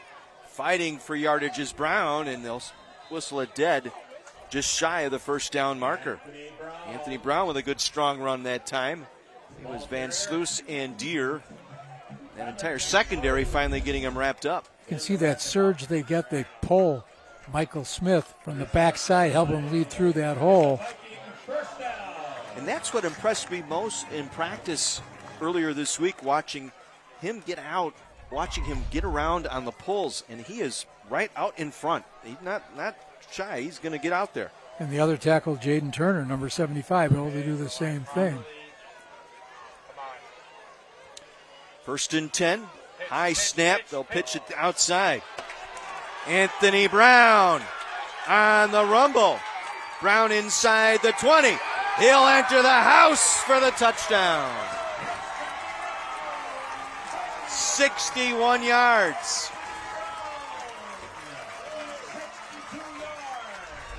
One more look as Wisco regains the lead. Now there's nobody out there. We've been talking about how the fact they've been getting to that outside edge, and there's nobody left from Grafton to make the play. Again, Max Glab would be out there, but he's out with an injury. So they put Jaden Smith-Kaler out there at times, and that's been the problem. And the cornerback, wasn't in the picture either. So. Extra point up, and it is good. 28-24. Wisco scoring on the opening drive to start this second half. Anthony Brown, 62-yard touchdown run.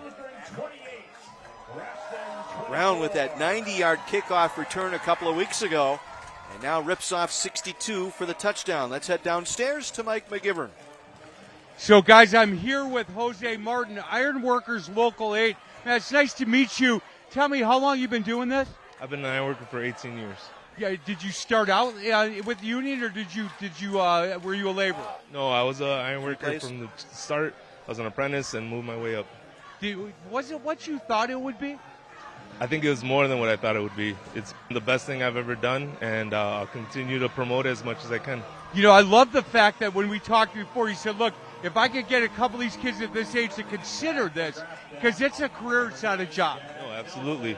I mean, that's an opportunity that wasn't afforded to me when I was 18, and I'm trying to afford it to everybody that I can. Whoever can hear me, I'm just trying to give them an opportunity. Man, I love that. He's got that servant leadership heart. He's trying to give back and get kids to be able to do what he does. He's so proud of his work. It's nice to meet you. Yeah, you too. Boys, back to you. 62-yard touchdown run by Brown. And the kickoff made it into the end zone. That was awfully close to either stopping shy of the goal line or going out of bounds. Right at the pylon, just hit that perfectly. Holtzman did a nice job to place that. Perhaps he can help me on my wedge game on the golf course. There's your scoring summary brought to you by Carthage College. Blink and it's gone. 3 plays, 72 yards, 62 of them by Anthony Brown. You know, Wisco's had a number of explosive plays this evening. And, how will Grafton respond? I'm pretty sure Luke Mental, the offensive coordinator, wants to see, okay, can we sustain a drive and maybe keep Wisco off the field, not just get a quick score ourselves.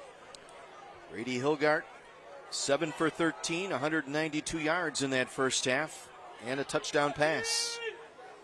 Going to swing it out of the backfield to Dickerson. Stumbles as he tried to make the cut up the field. Might have been Heebner in there that clipped him down in the backfield. Heebner's made a couple nice plays tonight, both offensively and defensively for the Vikings.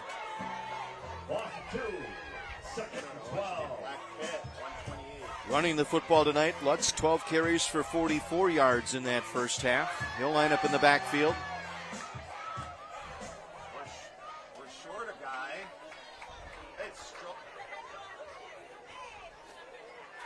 Loss of 2, 2nd and 12. Lutz. Nice little second effort that time, out across the 20 to the 21-yard line. Gain of about 3, maybe 4 on the play. Finley Gospodarek there to make the play. Called his number quite a bit this evening. His dad played here at Wisconsin Lutheran, and you had a story about back in the WISA days. Knows one of my sons. They worked together for a number of years, and apparently the father was able to best my son's team back in '93 playoffs. That was still when it was the WISA playoffs. Private schools. 3rd and 8. Empty backfield. They'll swing it near side. Juggling catch by Deere. Breaks it outside. Now has some running room. He'll get the first down across the 30-yard line. Deere has had his troubles tonight lining up correctly on the offense. That time made a juggling catch and made something out of it. Got the first down. I think it was Josiah Rice who finally got him to the turf. Yeah, initially they didn't get the block on that outside defender, but Deere was able to scoot himself free and get the first down. Nice recovery by Rice that time. He got blocked way off to the sideline, able to shake that block and make the play. Best Electric first down at the 33-yard line. Lutz met in the backfield and taken down for another loss. Interior defense once again toughening up for the Vikings. Gospodarek was right there once again. That front for Wisco is doing an excellent job of stuffing up those blockers. Yeah, Michael Smith, Wynn Hotchkiss, and Marquel Bovia. And they've been rotating in 3 or 4 other guys trying to keep people fresh. Yeah, we've seen a little bit of Sievert, some of Luke Detman, and Jeremy Wallace rotating in and out of there.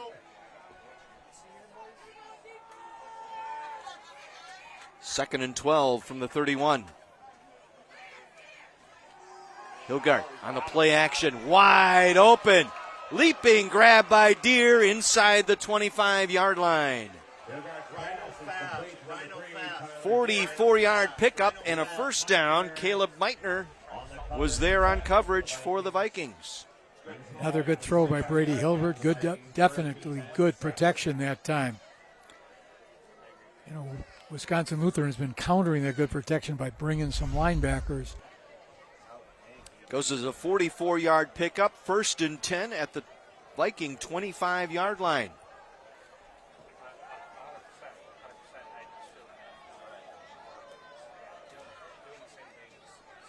Lutz up the middle, breaks tackles. Gain of about 9 on the play. Szymanski there to make the stop. That time they got a number of down blocks by their offensive line and a kick out.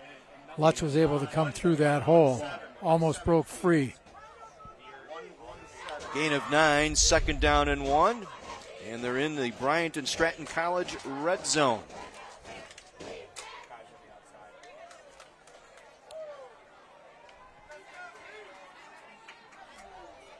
Let's see what they dial up here. 2nd and 1. Hilgart on the roll. Looking to the corner. Grab is made. Did he stay in bounds? Lemke with his 2nd touchdown grab of the game. Gavin Lemke running it out to the far corner pylon. Makes the catch. And once again, Grafton jumps back out in front. One of the ways to counter if they're going to send linebackers is you boot that quarterback. Have him fake one way, roll out the other way.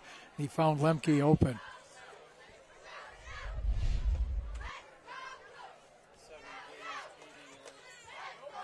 Try for the extra point is through, and we will take our timeout. 6:20 to go here in the 3rd. What a game. 31-28 Grafton. This is the Gruber Law Office's Friday Night Rivals presented by Milwaukee Window Guys.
Your Saturday night plans pinned. Step into the squared circle for 3 full hours of breathtaking action and adrenaline with WOW Women of Wrestling and OVW Rise. That's Saturday starting at 9 on My 24.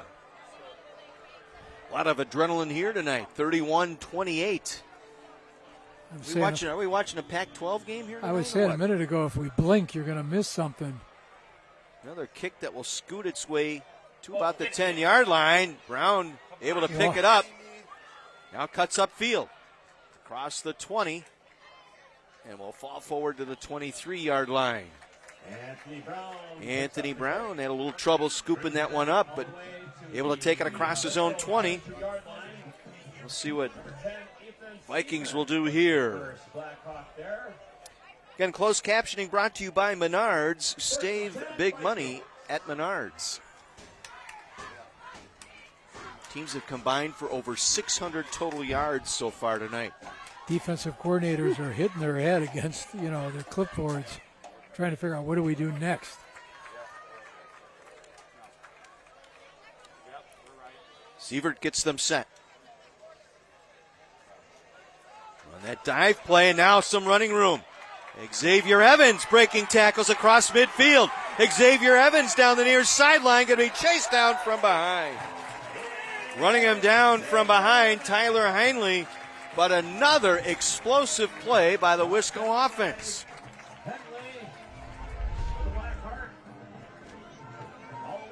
Now that one came right up the middle, and then he skirted to the outside, not keeping that ball carrier in front and inside of you and squeezing him. 61 yards on that play. Xavier Evans, Anthony Brown have been having quite a night. Inside the Bryant and Stratton College red zone. This is Rice. Spins his way inside the 10 down to the 9. Heinley again there on the stop. 7 tackles tonight for Heinley.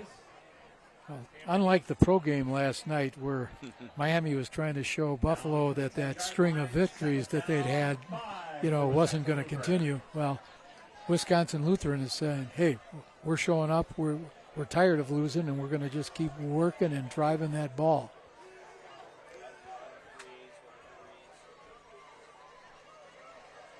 Second and 4. Again, Rice moves the pile down to the 6-yard line. Gain of about 4. Might have been Muhlenberg and Deere or Van Sluis. Van Sluis in on that stop. Yeah, Van Sluis used to be a linebacker, and he's playing that strong safety position, and he's doing it much like a linebacker trying to plug that hole. But first contact is not stopping the Wisconsin Lutheran runners. Rice, Evans, and Brown the backfield behind Sievert, the quarterback. Evans to the 5, should have enough for a first down. Yeah, they're in that Y bone that they call it rather than the wishbone. Kind of invert the backs and the fullback. Thomas Peterson there to make the stop on Evans. He's going to come out. Nope, they're going to keep him in. Looked like he was headed to the sideline for a breather, but he'll stay in. Under 4 minutes to go here in the third. A Best Electric first down, first and goal at the 4. And that Y-bone look, and there was movement up front. If you noticed on just the pre-snap, just before that ball is snapped, the running backs offense. kind of lurch forward a little bit out of that stance. They start going forward. The quarterback himself takes a little step forward, trying to get that ride into the middle of the line and goof up your defensive reads fast. So Rice will come out now. Nicholas Cross will enter.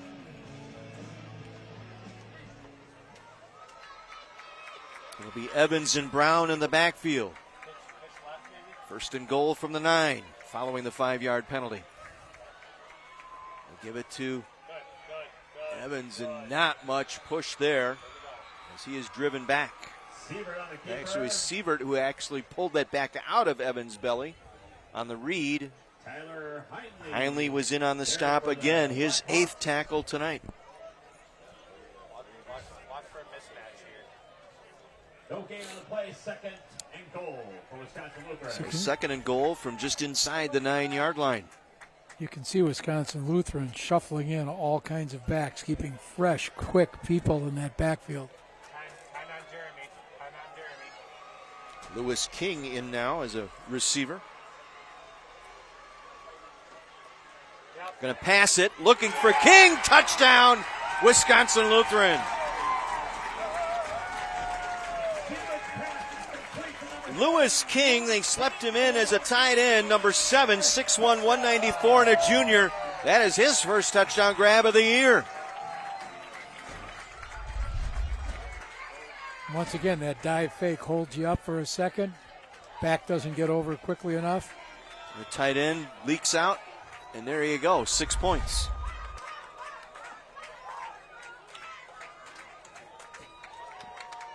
Nico Holtzman for the extra point. This time it is blocked. So the extra point, no good, makes it a 3-point lead for the Vikings, 34 31. Stay tuned for later in the game. We'll have our protect, defend, save play of the game. That's brought to you by the United States Coast Guard. Tonight's second half is brought to you by Sit Means Sit Dog Training. Sit Means Sit is That could be key. Missed extra point. Blocked extra point, actually. In this contest, that might play big. Right, and it's, both teams' kickers, have shown that they've got strong legs, but all of a sudden you get that behind by that 1 point that kind of throws things off. Cooper Sievert, the sophomore, has certainly been having a good evening directing this offense, hit some key passes.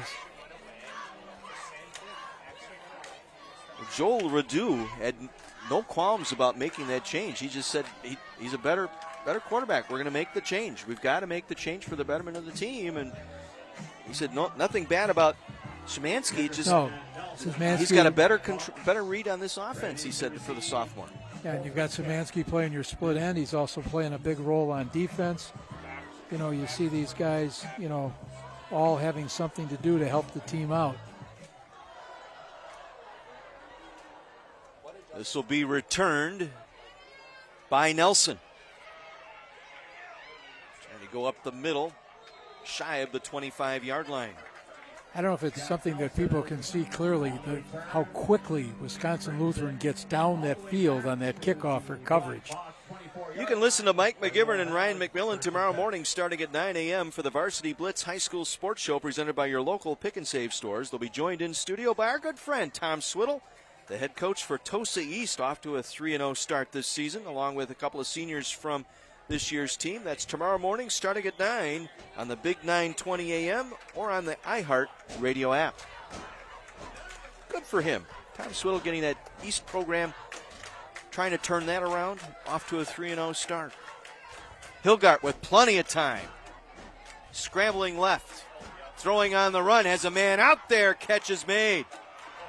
Breaking a tackle is Deere across midfield. Deere down the sideline and out of bounds shy of the 20. They talk about big plays being over 20 to 25 yards. I want to think back and see how many of those plays we've seen by both teams tonight. Great job by Deere.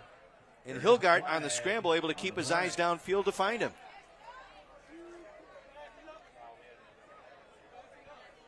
Flag, however. Ooh, he might have been beyond the line of scrimmage. Let's see. Pass interference, offense. Carries half the distance to the goal. Still first down.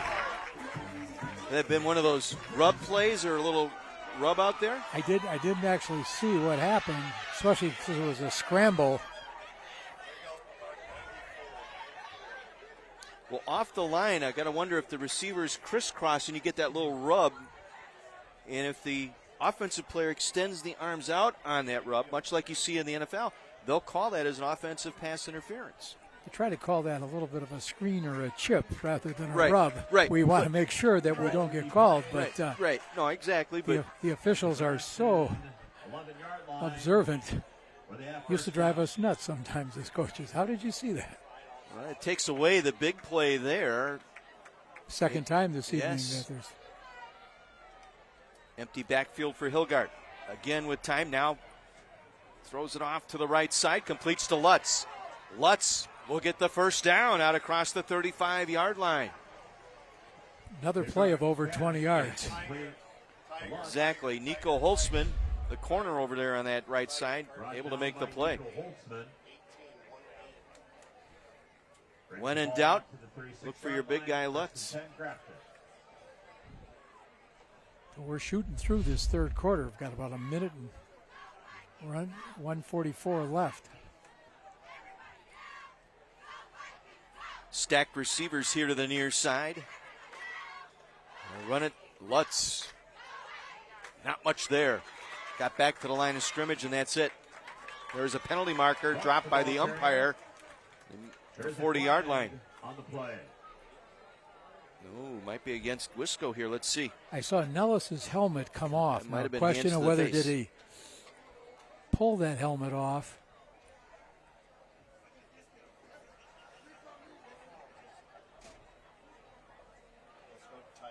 Wisconsin Lutheran looks like they're backing up. Michael Arndt, our referee. Face mask, defense. Penalty 5 yards from the end of the run. Still first down. And I don't think I'd want to aggravate Mr. Nellis, 6'4", 300-pounder. There it was right there. Well, that's two heavyweights going there. That's Wynn Hotchkiss and Nellis.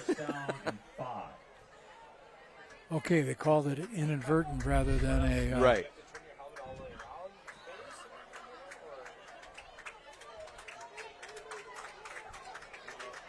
So 1st and 5 for the Blackhawks at their own 41-yard line. A little hitch and go. Protection breaks down. Now Hilger on the scramble. Passes batted down. Guess who? Hebner. 6'4". Nice job getting his hands up to knock that down. Well, Hebner, a nice catch tonight for a touchdown. He's had a number of defensive plays. Rangy athlete, 6'4", 220.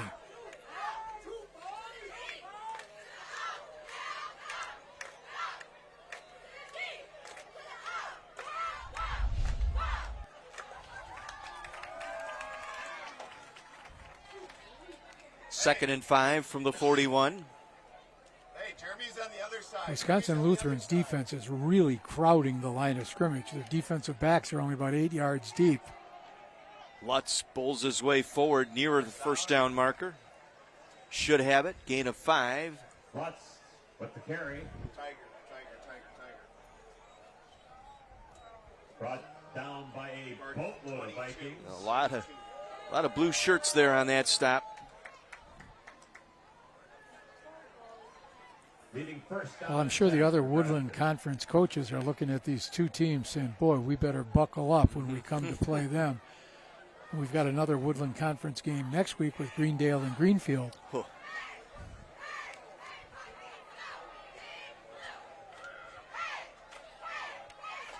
Lutz gets the call again. Busts his way over the right side to midfield, and that will end our third quarter. Hotchkiss making the stop as we head to the fourth quarter here in Tosa. Beautiful new Zeitler Stadium and Victory Field here for Wisconsin Lutheran High School. And we've got a barn burner going here. 34-31, Vikings on top of the Blackhawks. Back with the fourth quarter after this on My 24.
A great Woodland Conference matchup tonight heading to the fourth quarter. 34-31 Vikings, 2nd and 5.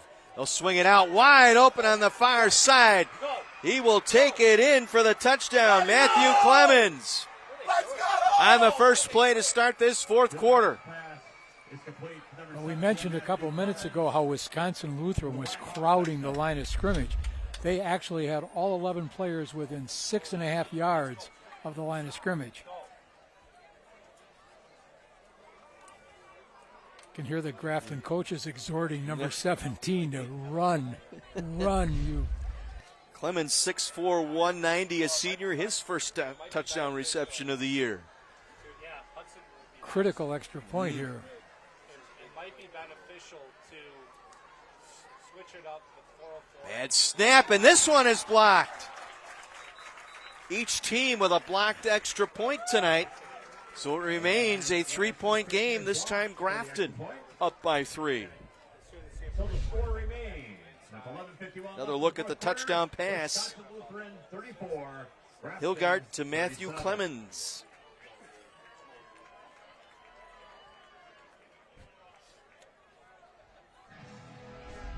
Like we've said tonight, you blink, you might miss something. We said for Grafton, their best defense would be to keep the ball offensively so they never turn it back. Conversely, Wisconsin Lutheran, anytime they can get that ball back in their hands, they feel that they can put points on the board. I was going to say, now it turns to the Blackhawk defense. Can they stop Wisco? Can they get the ball back? There's your drive, 6 plays, 76 yards. The touchdown pass from Hilgard to Matthew Clemens. Scoring summary brought to you by Carthage College. Your turn to make waves. It has not been a ground and pound kind of evening with running attacks. And the question is, can Grafton shore up that outside contain? They've had trouble with the running back getting on that off tackle hole. The quick pitch got around the outside real quickly. So no doubt the coaches have been, Russell Cross, the defensive coordinator, has tried to, emphasize to his players, here's what we've got to do. And he'll squib it on the ground. Rice will pick it up at the 15. Cuts outside to the 30, has some room. Down the near sideline is Rice. Rice caught from behind and pulled down at the 30-yard line. 50-yard return by Josiah Rice. Jackson Meyer finally brought him down. That's been a problem on kickoffs tonight. They lost containment in the lanes. Right there. If you go past that kickoff returner, you're in trouble. You're in a world of hurt.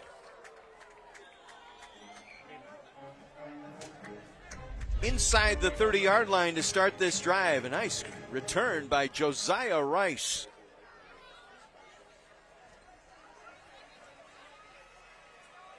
Brown. Get in there, Germ. Keeps moving the pile forward. The feet still driving. We got a rugby match going on out there inside the 24-yard line. And you got a 6-yard gain on that. He didn't quit. Those feet were churning the entire time.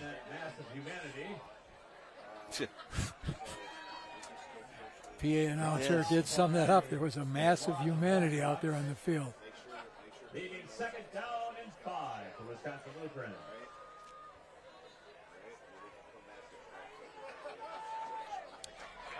Again, it's Brown and Evans in the backfield.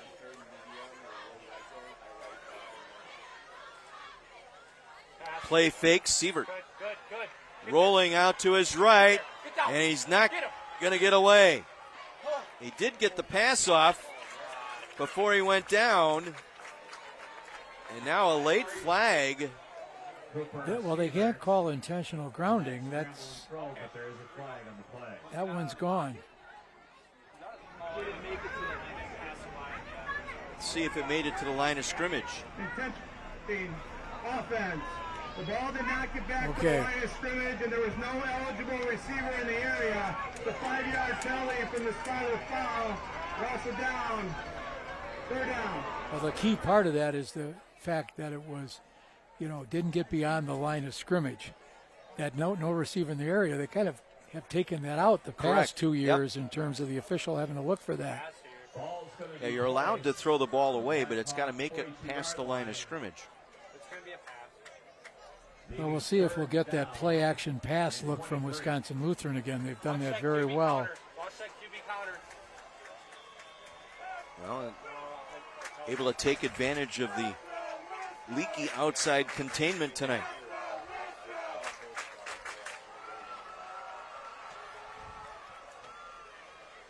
Again, Szymanski under pressure, gets it away, looking for Hebner over his head, incomplete. Good pressure up front. Initially, what I thought they were going to run, because they've had success with the tight end reverse twice this year, big gains. Was Miles Muhlenberg coming in on that rush that time in the face of Szymanski, and so that intentional grounding penalty, taking that down away, was the backbreaker there. Well, Hebner, the tight end, has had 3 carries this season for 179 yards and 2 touchdowns on those tight end reverses. We got flag on the play before the punt got away. Wisconsin Lutheran, that's their first charge, timeout. So a timeout taken before the snap. Down to the sideline. Mike, what do you have? Hey, guys, thank you. I'm here with Staff Sergeant Stephen Toohey. What I didn't know, and I thank Colette from the U.S. Marines for telling me this, you guys have a great music program that kids can get involved in. They join the Marines, get in the music program? Yes. We at halftime, we actually had the Marine Corps Band coming this year to perform in Madison and local cities. A great opportunity for students at the school that are in the band that want to perform at a higher level. They can join the Marine Corps Band. Man, I love that. Do you play an instrument? No. Can you sing? In the shower. That's it. We're like, you have any rhythm? You can dance, though, right? That's it. That's it. Him and I are like twins. We can't sing. We play no instrument. We got no rhythm. Hey, thank you so much. Thanks for that information. Absolutely. Thank you. You boys, back to you. Mike, thank you very much. Battles are one within. High snap goes over the punter's head. Holtzman on the run, taken down at the 40-yard line. Another mistake on special teams tonight by Wisconsin Lutheran. Both teams have had some problems with their special teams. Fumbled punts, bad returns, allowing a long return. With the 3-point lead, the Blackhawks will take over at the 42-yard line of the Vikings.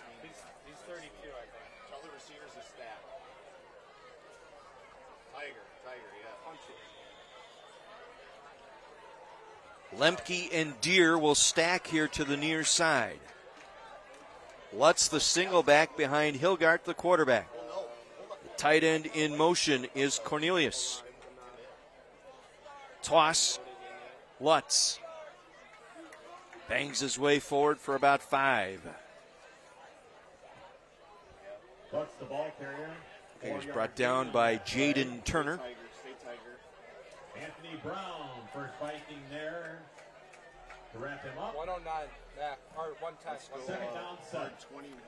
Gain of about 3 on the play, sets up 2nd and 7 from the Viking 39-yard line. Again, they muffed a punt, Wisco did back in the first half. That led to a field goal, a 36-yard field goal. Now the defense called upon here to make a stop. Grafton really needs to score a touchdown here. The field goal isn't going to do them enough good. They need to get that upper edge. Lutz on the left side this time. Inside the 38, down to about the 36-yard line. Once again, Bovia there on the stop. Bovia there to wrap him up. Coming up following the game tonight, stay tuned. We'll have our United States Marines Player of the Game presentation. That's brought to you by the United States Marine Corps. Critical down here, 3rd and 5 at the 37-yard line. Empty backfield for Hilgard. 5 receivers going out. With time, over the middle, and it's incomplete, looking for Lutz. And now let's see what the Blackhawks will do here on 4th down. Luke Menzel, offensive coordinator. It'll be 4th and 5. They will go for it. I think defensive coordinator Brad Wetzel is going to bring some heat for Wisconsin Lutheran, put some pressure on Hilgert.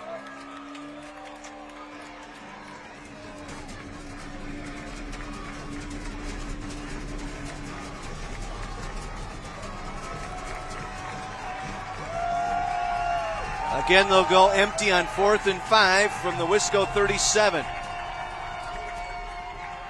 Quick pass over the middle on a slant, incomplete, looking for Deere. They tried the slant route. Again, Wisco had 9 guys up to the line of scrimmage. They went with the slant. It was there. Pass just a little bit overthrown. 1st and 10, Vikings. So the missed opportunity here for the Blackhawks. They had a chance here to perhaps put the game away. Now with 8:48 to play, Wisco will take over on downs at their own 37-yard line. Puts the pressure right back on Grafton. Josiah Rice in the backfield along with Anthony Brown.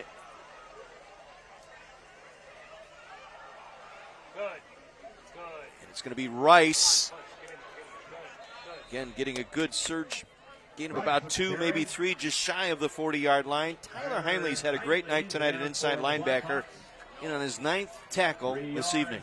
Was a first-team all-conference performer last year as a sophomore. Had an older brother that played well. Tyler's getting some D1 looks already, even as a junior, good size. 92 tackles a year ago for a sophomore. 14 for loss. Ooh. 2nd and 7 from the 40. Come back the other way. There's that tight end reverse we talked about a little earlier. Hebner to the 30-yard line. 30-yard run. Hebner brought down by Jeremy Dickerson. We talked to Coach Radu about that during the week, and he kind of coyly said, yeah, it's in the playbook, but we'll see. And up at Grafton, visiting their practice, they practiced against that play. This is not something that they weren't expecting.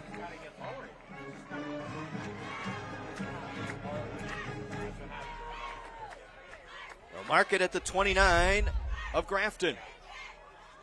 A Best Electric first down, 7.5 minutes to go here in this ball game. Xavier Evans takes it inside the 25. Muhlenberg there on the stop. Miles Bullenberg on the stop. 5 yards. Evans has had quite the night tonight.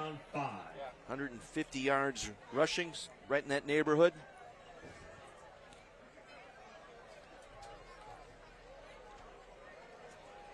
Rice and Evans in the backfield.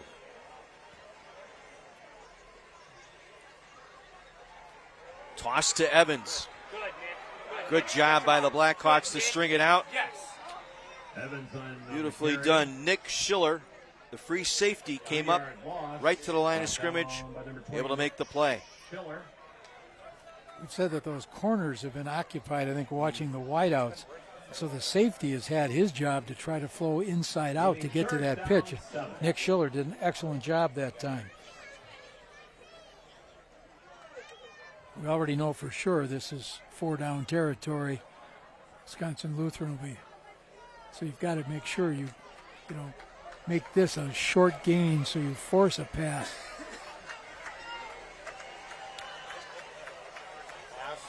Sievert under pressure. Hit as he's thrown. Ball in the air. It's loose. It's ruled an incomplete pass. The referee, Michael Arndt, walked right in, immediately signaled an incomplete pass. We'll take another look. Receiver pass, scramble, ball's incomplete. Jack Marty was there. I couldn't quite tell if ball was out of the hand before going forward. Right. Noah Hebner has come back in. He was out for a couple plays. He cramped up a little bit in his calf. Another crucial down here. 4th down and 8. That's where they're going. And it's broken up incomplete. They were looking for Hebner, and it was Deere who swatted it away. Tyler Deere, the corner on that far side, locked in 1-on-1 coverage with Hebner, the tight end, wins that battle, and we'll take our break. 5:54 to play. Blackhawks take over on downs. They lead it by 3. This is the Gruber Law Office's Friday Night Rivals presented by Milwaukee Window Guys.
NASCAR is coming to CW18. The Xfinity Series coming to CW18 on Friday, September 20th.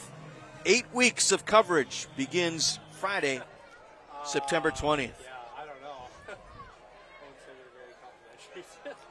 Thank you.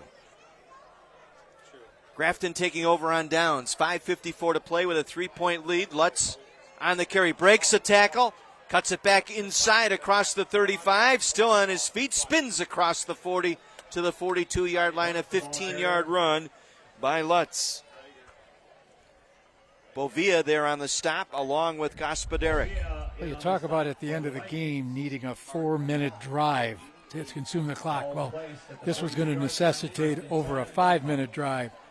But Grafton, I think, would love to try to run this clock. You know, even a quick touchdown, you're not going to feel comfortable given how Wisconsin Lutheran has been so electric. One of the keys tonight, sustain drives. This might be the drive here for Grafton. Play fake, Hilgart with time. Goes back over the middle, finds his tight end, Cornelius. Popped the ball, let's see. Flag is down as well. They're going to rule it incomplete, but there is a penalty marker near midfield. The far side official ruled it incomplete. It was intended for Ian Cornelius, the tight end. Now, I don't know if he wound up leading with a helmet on a defenseless receiver or not. I don't know whether that's what they're discussing.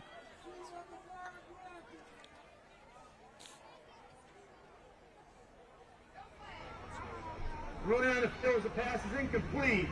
Personal foul, defense. The hand defenseless receiver to the helmet area. It's a 15-yard play. Coach, you called it. Coach Radu doesn't like it. I don't know if we can see it on the replay here. Let's see. I thought they were facing each other.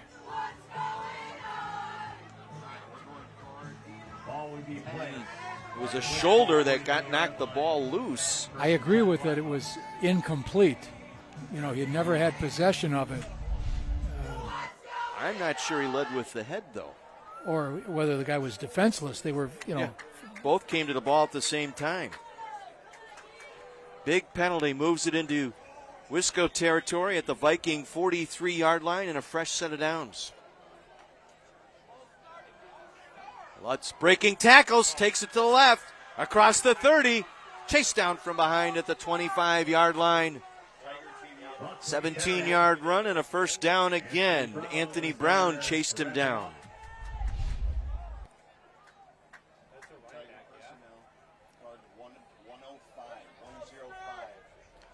Well, this is playing right into the hands of Mr. Lutz here. He's going to take over this game. Well, you could see Lutz squeeze through a relatively small hole. You know, he's good size, 6'2", 215.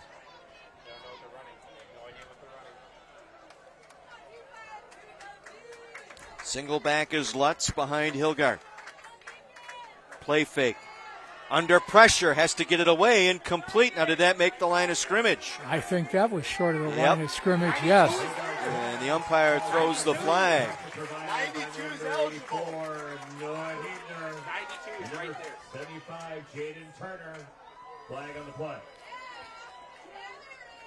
You're kidding. 92 is right there.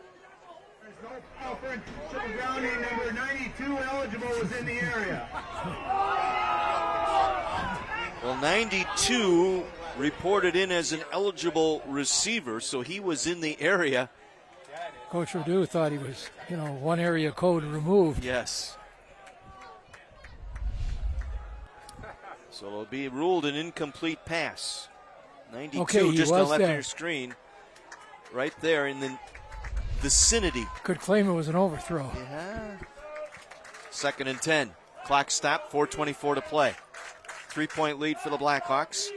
Deep into Viking territory. Lutz, big hole up the middle. Lutz pulls his way down to the 15-yard line. A gain of 10 and another Best Electric first down. Henry Szymanski finally brought him down.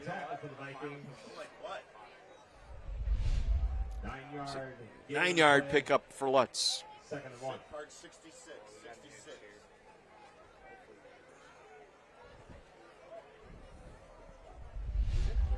And the clock rolling, under 4 minutes to play. Okay, we got a power formation this time, double tight end. Lutz stopped at the line of scrimmage. I'm not sure if he got the first down.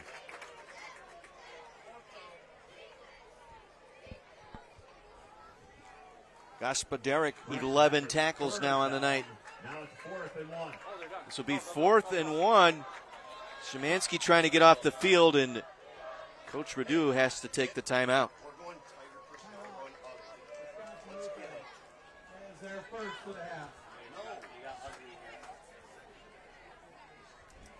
Let's take a look at our Milwaukee Admirals hit of the game. Back in the first half.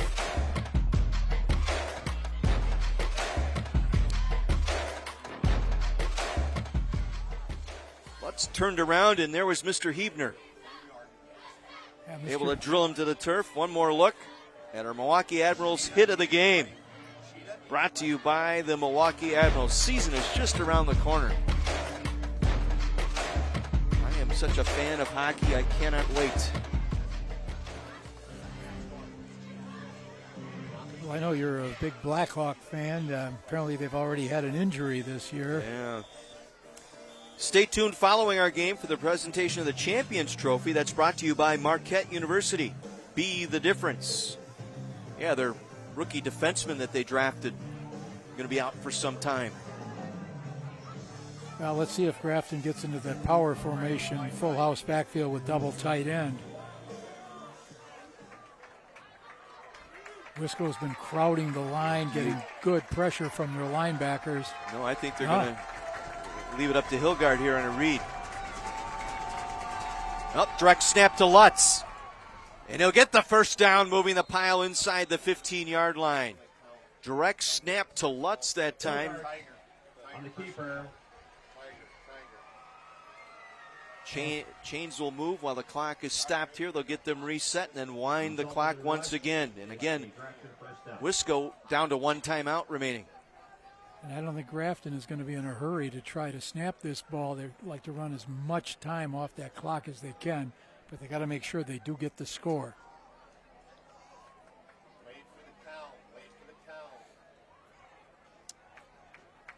Lutz the single back in the backfield. Two receivers split here to the near side. Hilgart waiting for the back judge to begin his count.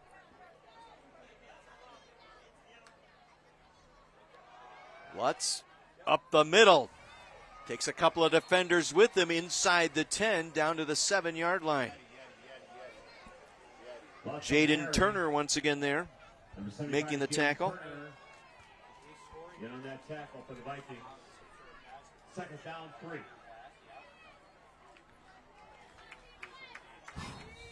And now a penalty marker before the snap. I think it was lining up in the neutral zone. Let's see. Prior to snap, offside, defense. The penalty is 5 yards. First down. 3 5-1s, and that resets the chains to a 1st and goal. You never want to say don't score right away, but part of you says if we could get 2 yards, 2 yards, 2 yards, that'd be ideal because we could run about a minute and a half off the clock.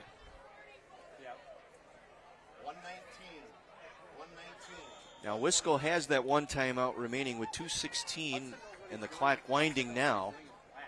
Do you take it after this play if you keep them out of the end zone? Well, I'm sure they're going to wait to see the officials start to count it down. Hilgart rolling right, throws it out there at a man open, incomplete.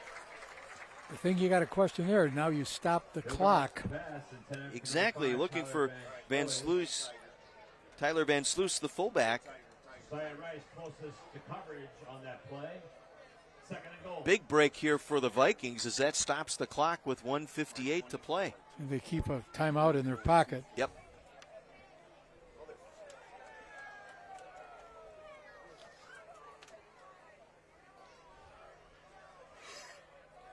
Deere split out to the left. Lemke split to the right. Lutz with the carry. Inside the 5, short of the goal line. And Wisconsin Lutheran will take their final timeout here. It'll be 3rd and goal. About the 1 yard line is where they will spot the football when play resumes. Well, what a great ball game tonight. Back and forth between these two teams. Over 800 total yards between the two teams tonight. My goodness. You know, the defensive coordinators, as they go over the game film, are going to be, you know. Not just the defensive coordinators, but if you're Greendale and Greenfield, a couple of the other teams that are expected to challenge for the top spot in the league, what are they thinking tonight when they watch this? Right. I mean, and, you know, D3 teams are looking, okay, boy, Grafton looks like a threat again. Would you want to have to run into Wisconsin Lutheran in a playoff game? It would be a shame if they had to face each other early again in the playoffs like last year. I would like to see these two maybe down the road in a quarterfinal or something like that. People have constantly talked about the WIAA not considering geographic consideration so much, but looking now, how do we get the best seeding? No timeouts for Wisconsin Lutheran. Grafton Blackhawks 3rd and goal from the 1. Direct snap. Lutz, he fumbled it! He fumbled it at the goal line.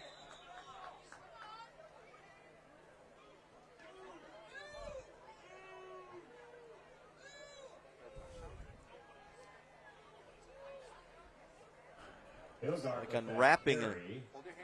unrolling an onion is what it looks like.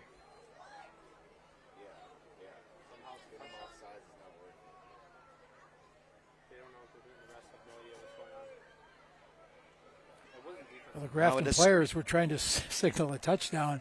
Well, the officials aren't going to say that. They rule it a touchdown. A late signal. If we take one more look, it was a direct snap to Lutz. Little low. Little low. And you can see the football loose near the 1 yard line. There it is. And it looks like one of the linemen fell on it. Did somebody crawl forward with the ball? It's right there. It's squirted through. Extra point is up. No good. Missed to the left. Still remains a 2-score game, however, 43-34 with 1:46 to play. Here's another look. Let's see if we get a better look at where that ball ended up. As to who recovered it. Well, it is rolling all the way through to the end zone. It did. And there it is, wrapped up by one of the linemen across the goal line. Lemke was on top of his lineman.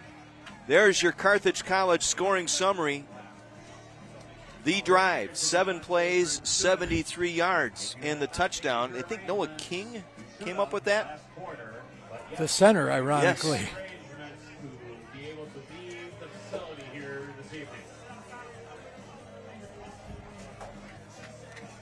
Well, the Vikings need 2 scores in a minute 46. Sometimes you say, well, that's out of the question, but we've seen so many.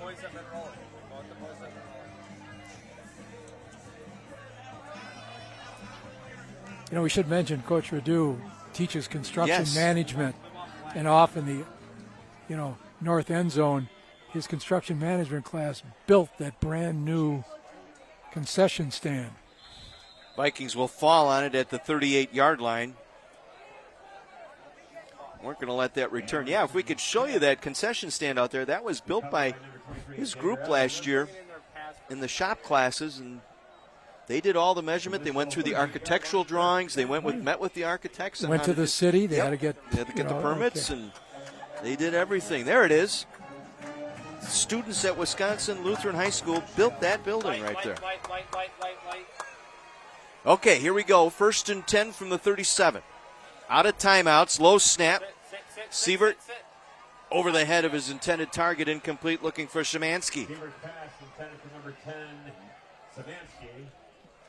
Now, initially, Wisconsin Lutheran had trips out here to the left side, and they didn't. Grafton wasn't quite lined up correctly. Clock stopped. 2nd and 10.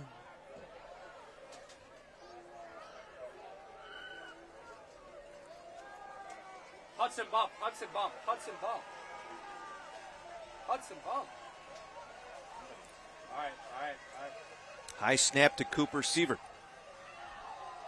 Down the near sideline looking for Rice. It's deflected out of bounds. Nice play by Dickerson. Jeremy Dickerson on the coverage of Rice that time. Able to bat that ball out of bounds. Jeremy Dickerson there on the coverage. Knocking the ball away. 3rd down, 10. Just got up there at fingertips to knock it away from Rice. 3rd and 10. And he took down the cameraman too. Good job by the cameraman to hold in there. To the very last second. 3rd and 10. Set up a screen, but they have good job reading to Rice. Beautiful job up front. Colton Belkey, I believe. Nose tackle. Read that play right from the get-go. And the game comes down to this. 4th and 11. 4th and 11. You just need something to get 12 yards here. Cooper Sievert swings it out to Rice. He'll get the first down. Just across midfield to the Blackhawk 49-yard line. Van Sluis stripped him down. Clock stopped while they reset the chains. Again, Wisco out of timeouts. They will clock it here. Stopping the clock with 54 seconds to play.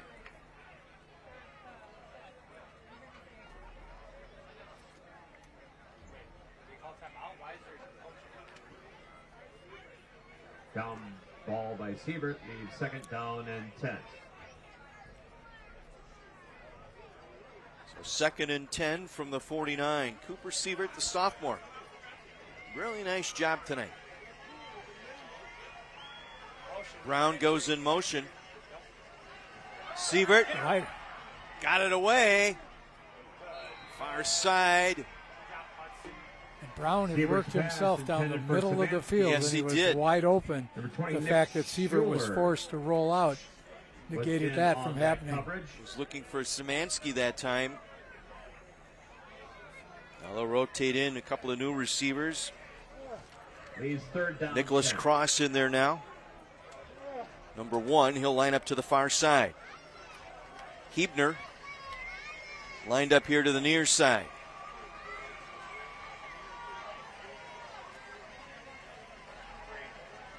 Swing it, backwards pass, caught by Evans, and he'll stay in bounds. Sievert's pass complete to Evans. Brought down by Tyler Heinley.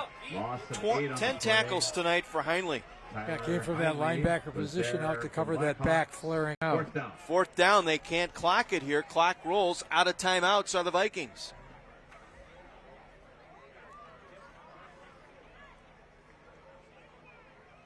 They need to get it just across the 40-yard line of the Blackhawks for a first down, but time is rolling away here.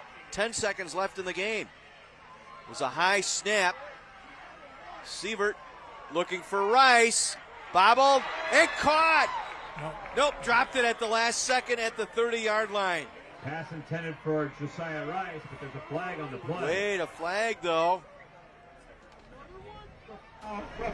Roughing the passer, the call. It's an automatic first down. You did not hear the official. It was roughing the passer call. We'll take another look. Which would be a He got it away. penalty. It was Heinley who's had the great night. Moving the ball all the way A little down. too much of the quarterback after he threw it. 41-yard line. First down. How many touchdowns?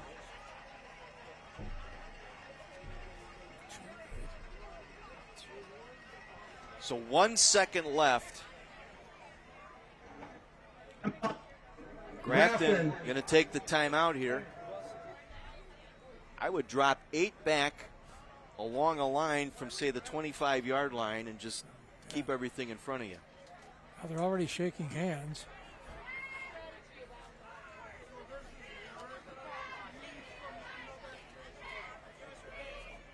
I think, both teams very proud of their efforts. I think these players understand full well how well they played. They'll just take the knee. Take the knee. They salute each other and say, hey, great game. What a ball game tonight. A shootout here in Tosa. And it goes to Grafton, their 6th straight win over Wisconsin Lutheran, but they had to work for it tonight. Indeed. I mean, Wisconsin Lutheran just kept coming at you, and Grafton responded. 43. Grafton goes to 2-0 in the league. Vikings fall to 1-1 in the league, 2-2 overall. And the team will return home here in 2 weeks. And again, some big ball games coming up for both teams. They still got Wisco at Whitnall next week. Grafton heads to South Milwaukee next week, but both teams have to play Greendale and Greenfield on the road. And last year, Greenfield is the team that stopped Grafton from winning the title outright. Your final tonight, Grafton 43, Wisconsin Lutheran 34. Stay tuned, our post-game report coming your way next from Zeitler Stadium. 43-34 Grafton on Friday Night Rivals on My 24.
perhaps the most exciting game thus far this season. A back-and-forth affair that went to Grafton tonight, 43-34.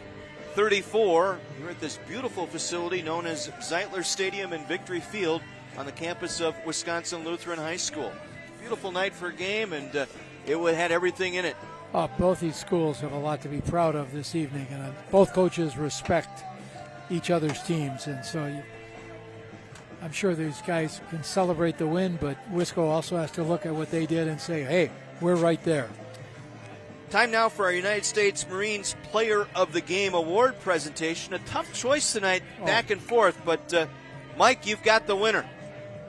So, hey, you're going to stay right there, Coach. I do need you in a minute, but he said how many, I think he had 3 touchdown passes. He said, we count the shovels. I might have had 5. I said, man, that's awesome. Yeah, I got to tell you, Wisconsin Lutheran's a really good football team. You guys came to their house and got a good win. Well done. Thank you. Yeah, this offensive line, hey, I'll tell you what, they don't mind blocking for you. Yeah, they don't. They're great on line. Hey, so last year, I got to be honest, last year you guys get to the state championship. I didn't predict that. So you know what? I predicted I got to get something going this year. Start out with a loss, and I talked to your coach. He said, I'll tell you what, our boys are not happy with that. We'll be okay. As a senior leader on this team, feel pretty good about where they're at? Yeah, I feel good. Really made us regroup as a team and all come together and play better. And play better. Hey, boys, knock it off back there. You got, look, right away he said, look, as a team we came together and we got through some difficulty as a team, and that is a U.S. Marine. That's what y'all do. Absolutely. You guys showed great as a team. Some adversity, some penalties and stuff like that, but coming together as a team is important. So great job. Great job. Boys, back to you. We're going to get to Coach Norris in a minute. He's not going anywhere. Back to you, boys. All right, Brady Hilgard, quarterback for the Blackhawks, our United States Marine Player of the Game, and what a night tonight. A couple of touchdown passes tonight, 14 for 24, 335 yards tonight. Nice one-handed grab by Lutz. He has a nice touch. He really drops those passes in there nicely. Keeps his cool back there when there's pressure. And that's what you're looking for, leader on offense, and there's the 2 right there. He and Hilgard represent that leadership, and there's Lemke also with that great grab out there tonight. But Brady Hilgard, quarterback for the Blackhawks. Here's that race with Clemens making it to the end zone. Our United States Marine Corps Player of the Game, 14 for 24, 335 yards, and 2 touchdown passes. All right, we're ready for the trophy presentation. Let's head down to the sideline. Our Champions Trophy presentation brought to you by Marquette University. Be the difference. Here's Mike. So, Coach, when we talked prior to the interview on the pregame show, you said what I like about this team is they're a bunch of lunch pail boys, right? Bunch of lunch pail boys that get knocked down, they get right back up. And you said, look, I love the toughness, not only mentally, but physically that Grafton brings. Yeah, it took some tough dudes tonight to get this one done. It was a 4-quarter fist fight, fist fight in a phone booth, all those analogies, the type of football that we don't mind getting in and playing. Hey, one of your offensive linemen, where's the guy who got the touchdown today? Man, I'll tell you what, this offensive line plays for these guys, and they love blocking for this quarterback, these running backs. And I got to tell you, Coach, you're going to be a tough out the rest of the way. One game at a time, 1-0, baby. Yeah, you got it. Here he is. This is a poster child for what an offensive lineman's got to look like. Boys, he's a tough boy. He loves playing for Grafton, and he's going big time in football. Good game, young man. All right, boys, back to you. That's James Nellis, the North Dakota State University commit, and the Grafton Blackhawks, their 6th straight victory over Wisconsin Lutheran tonight, the final 43-34. We'll be back to Zeitler Stadium right after this, and we'll have our United States Coast Guard Protect, Defend, Save play of the game and some final words from Zeitler Stadium right after this.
Back in Wauwatosa tonight on the campus of Wisconsin Lutheran High School. Grafton with a 43-34 victory over the Vikings tonight to claim the top spot in the Woodland Conference. Time now for our Protect, Defend, Save Play of the Game, brought to you by the United States Coast Guard. It came here in the second half, and it was a beautifully done play. Cooper Sievert was looking for Josiah Rice here on the near sideline, and flashing in out of nowhere came Dickerson. Jeremy Dickerson knocking it away from Rice. That is our Protect, Defend, Save Play of the Game, brought to you by the United States Coast Guard. These two teams, I'll tell you what, if they don't meet in that first week of Level 1, I think they could go deep in the playoffs. Right, and I'm sure Wisco's saying, we had this one, we didn't quite close it out. Grafton is saying, we responded. We found ourselves down. We came back, got the lead. Two teams, a lot of offensive firepower, played very, very hard this evening. I think fans got everything they wanted. Again, a thank you to all of our sponsors who bring Friday Night Rivals to you each week. Of course, Gruber Law Offices and Milwaukee Window Guys, our friends at Best Electric Service, Bryant and Stratton College, Carthage College, Liuna Local 113, Marquette University, Menards, the Milwaukee Admirals, the Milwaukee Building and Construction Trades Council, Russ Darrow Automotive Group, the Steamfitters Local 601, the United States Army, United States Coast Guard, the U.S. Marines, and, of course, Wendy's. Well, we stay in the Woodland Conference next week as we will have action from Greendale, Greenfield, and Greendale next week. Our game tonight will be replayed tomorrow at 2. And then next Friday, another clash in the Woodland between two more teams that think they've got a shot at a conference title.